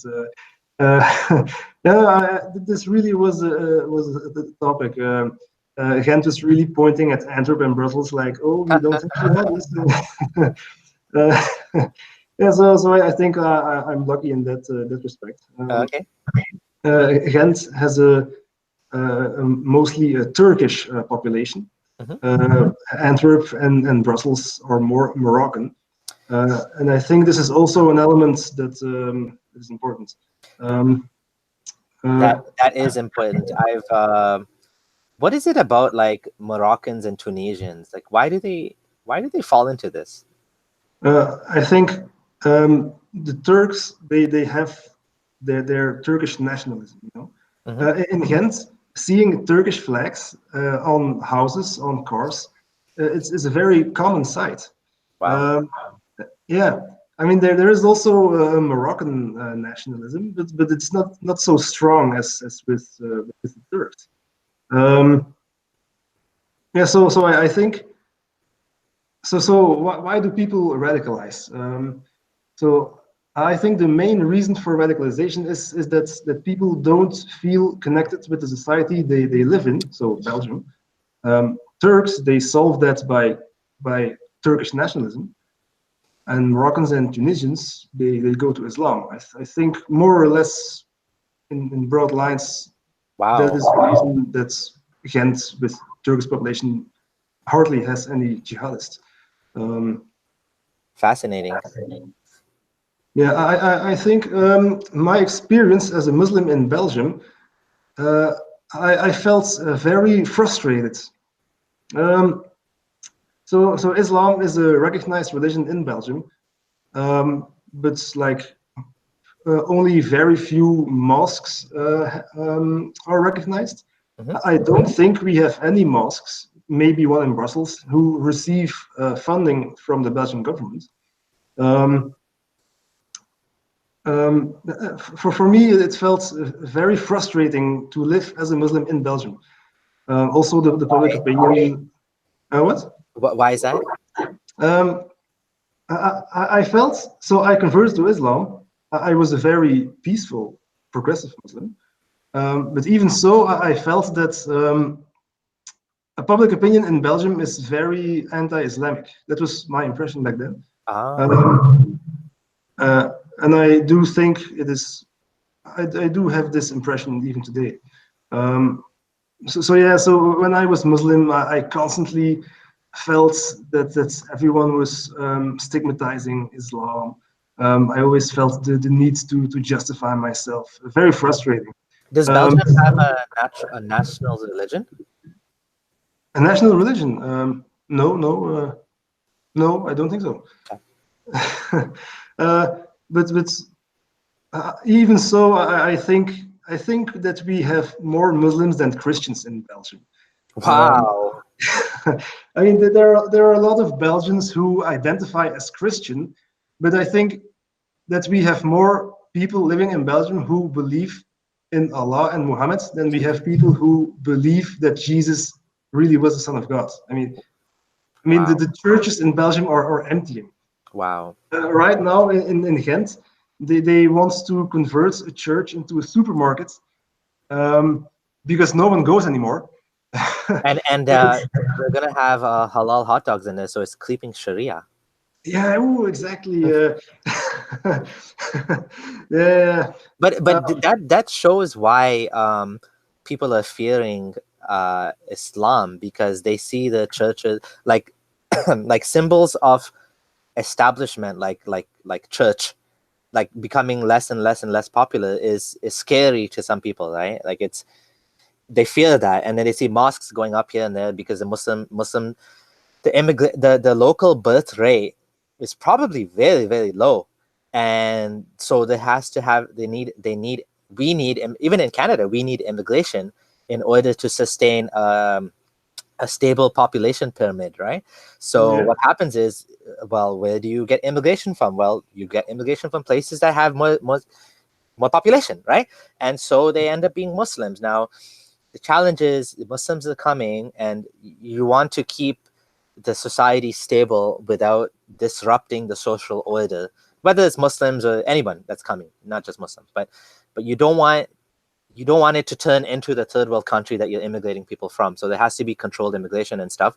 But I think that's where the clash is happening, where some people, I think a lot of people that are anti-immigration, they don't realize, they don't know economics. They don't realize that your society will collapse if you don't have immigration. A good example is, to me, Japan. This is my opinion. Japan Mm-hmm. is in trouble now because the total spending on healthcare, because the population is aging, Yeah, is yeah. much more than the GDP, and they have almost like no immigration. They're a very close society. The few like Filipinos and stuff that go there have a very difficult time, assimilating into the culture. Like I watched a video, a documentary called "No Sex, Please" with Japanese, that talked about how there's very, very low birth rates. There's no close to no immigration, a very closed society.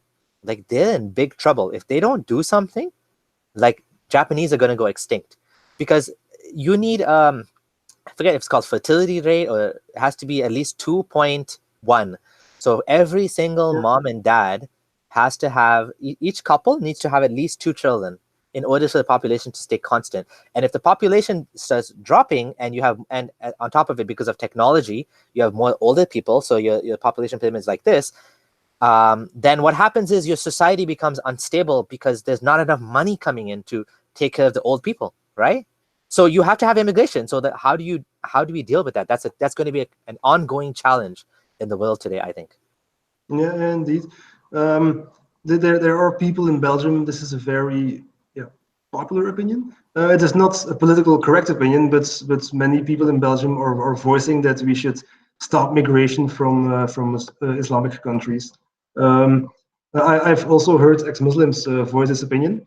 Even people from who were born in a Muslim country and came to Belgium later. Um, Also, So you think even Muslims want to stop immigration? Is that what you just said? no, I mean an ex-Muslim. Uh, Uh, okay. uh, so yeah, so this is a very sensitive topic in Belgium, but I don't really know much about it, to be honest. Mm-hmm. Yeah, so I just looked it up. The fertility rate in Belgium is 1.85 children per woman in 2009. That was a long time ago. But the trends all over the world is a dropping fertility rate. So it's going to become a bigger and bigger and bigger problem. The only place in the world now that really has a high birth rate is like Africa, right? So Hmm? even the Muslim world, people don't realize it, but even the Muslim world, the fertility rates are like starting to tank. So maybe there's another solution for this, which is going to be some sort of technology or something, some sort of technological solution to solve the problem of falling. But well, one thing people can do, locals, is start having more babies. But that's not happening, right? So the other solution, maybe there's another solution that's gonna, maybe we can find a way to sustain a smaller population. I don't know. Like this is going to be a challenge for sure. So you're finding that people don't want immigration even there. And you said it was difficult for you as a Muslim? Yeah, I mean, every time that the media reports on things related to migration, or even remotely related to something Islamic, every time there are people complaining and hating on Islam.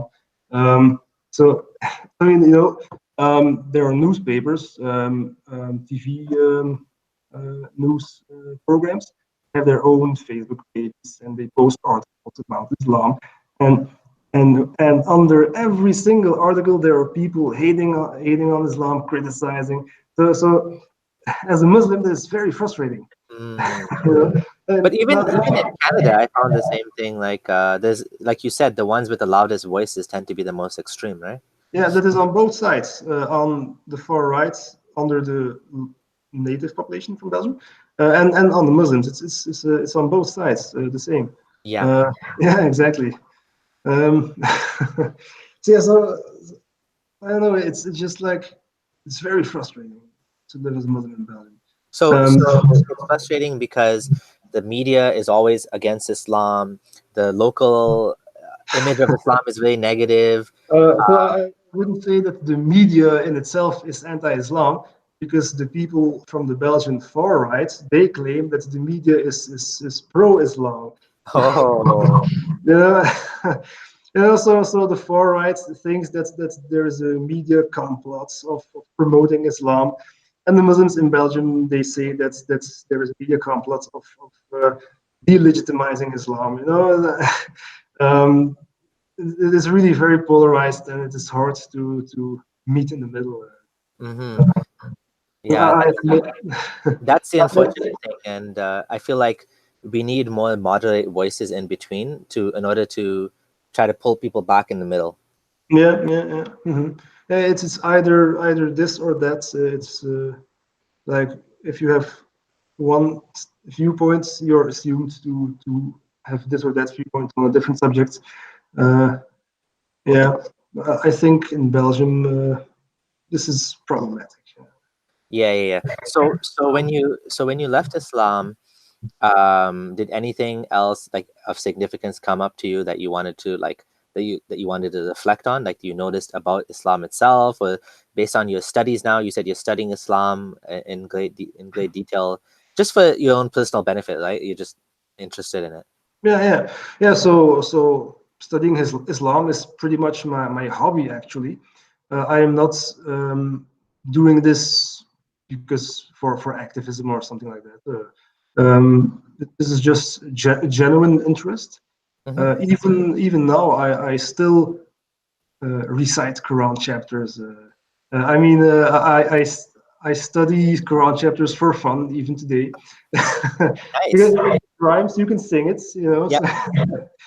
So, um, I do think Islam um, is a cause of misery in the world. I do think it has a lot of bad sides, but that doesn't mean that I have to get rid of the good parts. Mm-hmm. Yeah, also during Ramadan, I sometimes participate in Taraweeh prayers. Oh Uh, wow. yeah. And also talking about all my Shia pictures on Facebook. Um, I travel to Shia countries on Ashura intentionally, because I just like it, the Ashura festivities, people parading, free foods. I can really enjoy certain elements of Islam even today. Um, you know, What uh, what is your opinion about whether Islam can be reformed? Can Islam or should Islam be reformed, and how do you think it should? so What? I think Islam should definitely be reformed. Um, I think it can be reformed, and we have examples of progressive mosques in Germany, Denmark. So it is happening. But for reformed Islam to reach the mainstream, I think it's very difficult. Um, so you have the mainstream Muslims, they base their religion on not only the Quran but also hadith books.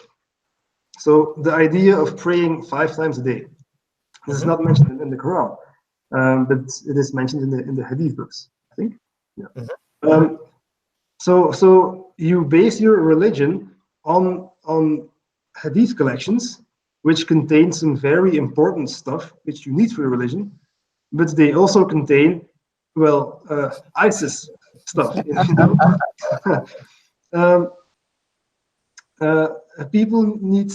Muslims need to reevaluate the way they look at their sources. I mean, you can't devaluate the Quran because it is from God. It's assumed, right? But the hadith books, they were written by humans. When they were written, other Muslim scholars agreed or disagreed with their contents or with the methodology. Why can't we do it today? You know? Yeah. Imagine if I write a book today about Muhammad. In chapter 1, I write he's a pedophile, that he tortures people. Muslims would reject my book. And if I include a chapter with some positive things, I don't think Muslims today would take my book and say, I'm going to base my religion on this book. Yeah. They would reject the book entirely. I think with the hadith books, it's rather difficult because they contain too many crucial elements for the religion. So you can't reject. So I think expecting people to become Quranists, I don't think it's realistic for Quranism to become mainstream. So, go on. But I do think that's the way we look at hadith, that this can be re-evaluated. So the idea that Muhammad is the most perfect example and that his example should be followed, I don't think this idea is necessary, theologically speaking. There are hadiths where Muhammad passes by some farmers, and these farmers, they are selecting seeds, and Muhammad asks them, what are you doing? And they say, we are selecting the best seeds in order to have the best crops, you know, selective breeding. They were cross-pollinating it, right? Yeah. And Muhammad says, oh, that sounds stupid. And then those people, they stop doing it. So they say, oh, the prophets doesn't agree with what we're doing, so we're gonna stop it. And then in the same hadith, Muhammad says, whoa, you know more about farming than I do. You only have to follow my opinion in cases about religion. Yeah. So I think with this perspective in mind, we could filter through the hadith books, and I think I really think that this is a path that Muslims should take. Filter through the hadith books and say, we don't need this hadith. Let's get rid of it. Yeah. And you take the hadiths which are relevant, you know, because so I've read quite a few hadiths, and there's this one hadith where Muhammad is sitting in a chair or whatever, and he takes a baby, he puts the baby on his lap, and the baby urinates on his clothes. And then Muhammad sprinkles some water over it. Like, okay, why is it important? I don't know. But it was in Sahih Muslim, and the chapter read rulings on washing your clothes if a baby urinates on it. But isn't this common sense? Do we need a prophetic example on how to wash our clothes when a baby urinates on it? Yeah. And also this idea that the prophet was infallible. I think we should get rid of this idea. So like ISIS, they are doing all kind of crimes. And they justify it by saying that the prophet did this as well. Yep. He was a perfect human. Mm-hmm. But I am of the opinion that the idea that he was a perfect human was not always present in Islamic discourse and theology. Oh, okay. Yeah, this is not my own opinion. I read it in a book. Um, so there is this book, Before Orthodoxy. Let me just look up the author's name. So the book is about the satanic verses in Islam. So the story of the satanic verses. I'm typing here. Yeah. So, Before Orthodoxy, the Satanic Verses in Early Islam by Shahab Ahmed. I had a friend of mine recommend that book. You should definitely get it. Okay. It is one of my most favorite books ever. Oh, nice. I'll post a link in the YouTube whenever. Yep, go ahead. So the author of this book states that, you know, the story of the Satanic Verses, we know it through Islamic sources. So most Muslims today reject this story because obviously Muhammad's receiving revelations from the devil, you know, maybe he made it up. It puts Muhammad in a bad daylight. But the author of this book writes that the story makes perfect sense because it shows how Muhammad was learning that he went through different stages of becoming a prophet, and that making mistakes for a prophet was not only normal but also necessary in their process of learning from God. And he also mentions about prophets before Muhammad. You know, Moses also killed an Egyptian before he left Egypt. So the book really had a perspective. Nice. That the idea of an infallible prophet is not even theologically necessary. I do feel like these academics on Islam are doing a very good job. And I've only recently been, you know, like I started reading some of the academics on Islam, like Western scholars, Orientalists, as you call them, but some of them are Muslim too. For example, Jonathan Brown, who has done his thesis on Hadith. I posted a summary of his academic paper about the widespread use of weak hadith in Sunni Islam, and I posted a summary of his paper. It was fascinating to me. It was like, this is a Muslim we're talking about, a Sunni Muslim that's writing this. So of course now you'll have non-Sunni Muslims who will go even further than that and just say, well, we have to question the whole hadith corpus itself. You know, there's so much fabrication. For example, Reza Aslan, he said there's so much doubt in the hadith corpus because it was widespread manufacturing of hadith in order for this ruler and that ruler. So we can go further than that. But even among Sunni scholars, Sunni academics, we have like them admitting that there's so much weak hadith.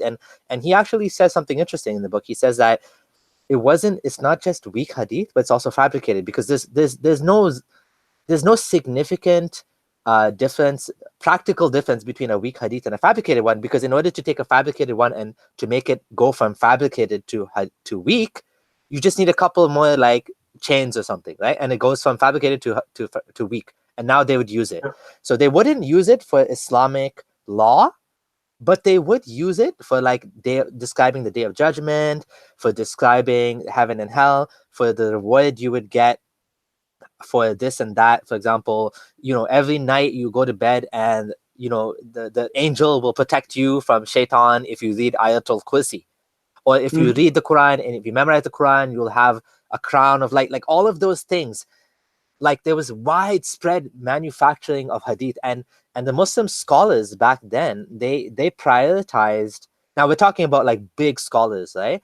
They prioritized, you know, like encouraging Muslims to practice the religion over authenticity.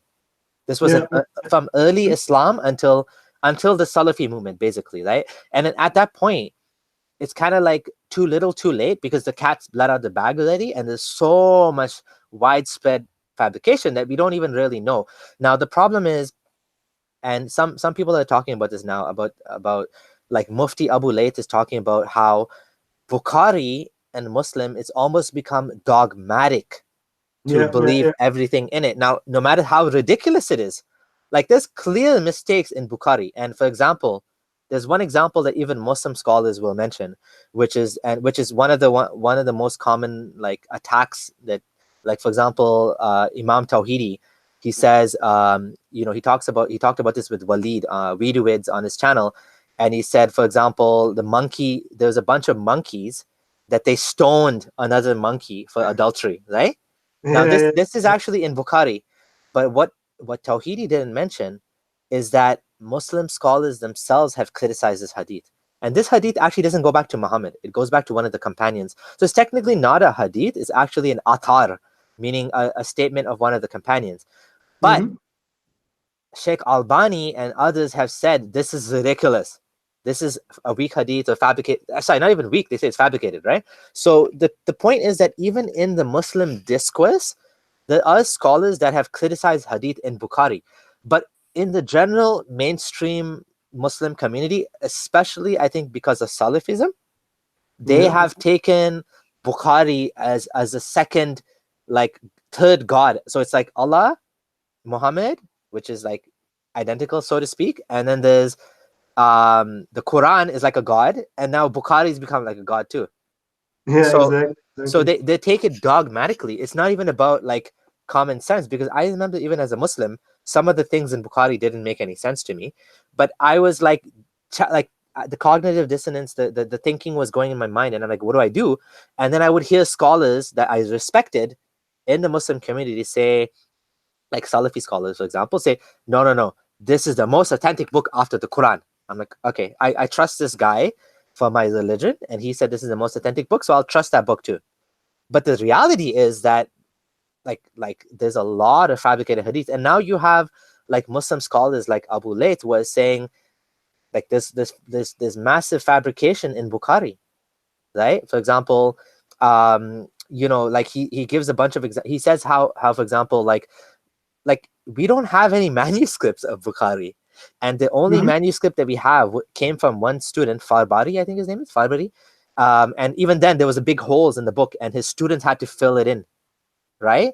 So Muslims, like a lot of Muslims don't know about this, right? Yeah, yeah, but Um, I do remember that Jonathan Brown, he criticized most of the things Mufti Abu Layth said about Bukhari. I follow both of them on social media. yeah. Um, uh, So this is an interesting thing, because here we have an Orthodox Sunni Muslim who is also an academic, who is Jonathan Brown, and we have Mufti Abu Layth, who is also, he's definitely not Salafi leaning, so he's more on the like traditional Islam, I guess, like towards Sufism and stuff, and he's also studied in like the original sources himself, and now they're having a disagreement, but they're having a conversation on something that is like so important, which is like going back to the original sources and like critiquing them, right? And I know Mufti Abu Layth challenged Jonathan Brown to a discussion, and I don't think he responded. So it would be amazing if they had that conversation, because mhm. this is actually bringing the general discussion that before it's like almost like it's a dogma, you can't question Bukhari, but now Yeah. people are questioning it, right? And people are challenging it. So I don't know who's right and who's wrong in this discussion, but it's something that the Muslim community can benefit from. Someone is saying, yeah, even the Quran doesn't make sense. Yeah, obviously the Quran doesn't make sense, but we're talking about reforming Islam here, and you have to take baby steps, right? So we have to start from the small things, like and then we can get to the bigger things. So I do believe that there's many angles how Islam can be reformed. Obviously, I didn't end up as a progressive Muslim. I just left Islam. But Yeah. Islam can be reformed in some sense, because the actual rules on how to interpret the Quran, whether it's for all time or whether it's just for that specific time, which parts are for that specific time, which parts are for all time. Not just Abu Layth, for example, even Sheikh Hamza Yusuf has and his Sheikh bin Baya have talked about how they don't believe that Islamic State needs to happen. They believe that Islam is compatible with democracy. they believe that the hudud punishments, for example, stoning to death, killing adulterers, killing blasphemers and apostates, it does not need to happen because the general goals of Sharia are not being met. Now, of course, on the other side, you have Hizb ut-Tahrir and the Islamists Yeah. would disagree with them. But I do believe in the end that this form of Islam is going to become more dominant and more predominant than the Hizb ut-Tahrir extremist Islamist kind of version of Islam. That's what I think. Yeah, I think indeed. I think because of colonialism and stuff happening after that, that's Islam as some kind of identity crisis. Um, um, I think the radical groups like ISIS, they mentioned the Treaty of Sykes-Picot directly in their propaganda, which was a colonial treaty between France, where they divided the Ottoman Empire, so, yeah, land grabbing. The current border between Syria and Iraq is based partly on that treaty. Yeah, so I do think that in time, the need for such fundamentalist movements will disappear, because also Muslims living in the Western world, even in Belgium, they are still considered as foreigners. And I think once we have more integration, acceptation, that's the need for radical movements will disappear slowly. With time. Yeah, I agree with you. Is there anything else you want to add? I've kept you for quite a while, so we'll just finish up now. Any last questions before we go? And just to add a little bit more about reforming Islam. Again, I'm just gonna say it again. I'm obviously not of the position that like reforming Islam makes sense because I don't believe it's from God in the first place. So when I left Islam, I just left it like completely. But obviously not everybody is going to see it in that way. And so I do believe we should support people that are trying to reform Islam. And so, if Muslims are like, if there's Muslim scholars or anybody that's doing this, I would encourage that, like, this is a good thing, right? And like there's definitely a long way to go because oh yeah, what was your opinion about Islamic Golden Age? Islamic Golden Age. Oh well, there is this meme going on Facebook. You have a map of Europe, Middle East, and then the top part says busy with religion, doing science, and then 1,000 years later it turns around, doing science, busy with religion. So yeah, so it is a fact that the Islamic Golden Age has produced a lot of goods.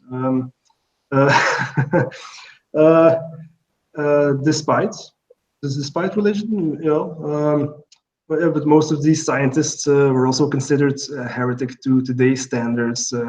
So this is not really a subject that I have read much about, but yeah. So there was an Islamic Golden Age, medieval Spain, which is known for its tolerance. Al-Andalus. Al-Andalus. And at the same time, we have the Crusades, radical Christians, Christians killing each other, persecuting Jews. When Spain was was reconquered from the Muslims, a lot of Jews fled the Ottoman Empire to escape Christian persecution. So this idea that Islam cannot be reformed because Islam in its core texts preaches intolerance, violence. I'm not so sure if that argument is valid, because Christianity used to be just as bad as ISIS is now. So imagine living in medieval Europe, voicing the need to reform Christianity. People would call you an idiot. Yeah. So So I think with this example, we can be optimistic. Mhm. Maybe Yeah, yeah, more. absolutely. I think people don't people give too much credit to Christianity compared to like Islam today, because they're looking at like 1,000 year, like 600 years more. Sorry, Christianity is 2,000 years old. Islam is 1,400 years old, and that's a big difference. And the Enlightenment, the Reform, secularism, all of these things happened in the West, and the witch burning, the Inquisition, the Spanish Inquisition, the persecution of Galileo, and Bruno, and people that were burned at the stake. Like the people were struggling similarly under Christianity. I'm not saying that. So Christianity obviously is a religion that was, like, basically you can say reformed Judaism, because a lot of the a lot of the things that were happening in Judaism, for example, stoning adulterers, was removed in Christianity. But what actually made Christianity peaceful was secularism, right? Right? Mhm. Like what about the Crusades? Like, that was a religious war, right? That was a war of Christians against mainly Muslim. And I have Christians in my channel saying that's not Christianity. That's something else. I don't know what you want to call it then. There are also people who say the Crusades were not about religion, but about simply conquests. That's not true. It really was about religion. Yeah. I sometimes like to compare the Crusades with ISIS. I think it is more or less the same phenomenon. Um, yeah, but apart from the fact, yeah, ISIS should know better because they come from the West, and we already had enlightenment. Um, but I do think that we can compare the two. Hmm. Uh, Yeah. So yeah, this is definitely something out of my realm of expertise. So I won't go on too much about that. But I mean, just to make it clear, I do believe that, like, all the religions are man-made, and that whether you follow the Bible or follow Quran, or whether you're reading the Torah, there's enough evidence in all of the books that shows that all religions are man-made. The same mistakes that I found in the Quran can equally be applied to Christianity. yeah. And people don't want to admit that because it's their religion. Just think about it. Like even in Christianity, we're talking about a God that's going to torture all of humanity in hell forever and ever. And people actually believe this is a merciful God. Like, this is crazy. Like we're talking about 80% of humanity, like 4/5 of the world's population are going to go to hell forever and ever, only because they didn't accept Jesus as the Son of God and died for their sins. Like, what an arbitrary, ridiculous claim to make, that you have to Yeah. accept this particular one individual. And I'd be happy to debate a Christian. Actually, I do have a talk coming up with Hassan Azad. Abdullah Gondal and myself are going to have a discussion with him about, and he's an academic, actually, so he's not just like a popular, like, he's not just some online apologist. He's actually an academic who studied in university some of these topics. So it'd be worth discussing. I don't know, Christian Prince. Sure, I can try talking to whatever. But anyways, anything else you want to add, Oliver? No, I've said the most important thing, I think. Okay. We've been going for 2 hours. Yeah, it's long. I thank you so much. Okay, everyone. Thanks for watching. Thanks for signing on, and thank you so much to Oliver. I will post. Is there anything you want to share where we can find you? Uh, well, yeah, so I've recently made a Twitter account a few weeks ago. I Nice. have 50 followers. We'll get So, that so, up. so if you want to follow me there, that's cool. And Oh, can you share the link with me, and I'll post it in the description after. okay. Okay. Um, So yeah, so I've also shared the Goodreads. So Abdullah has already shared the Goodreads link. So yeah, I'm always looking for new friends on Goodreads. Yeah. Yeah, for book recommendations, of course. Okay, I'm gonna share that, and your Twitter you'll send to me. Oh, there we go. Got it. Okay, and I'm gonna share that as well. Thank you, everyone, and I am now disconnecting. Take care, everyone. Thanks for signing on, and bye bye.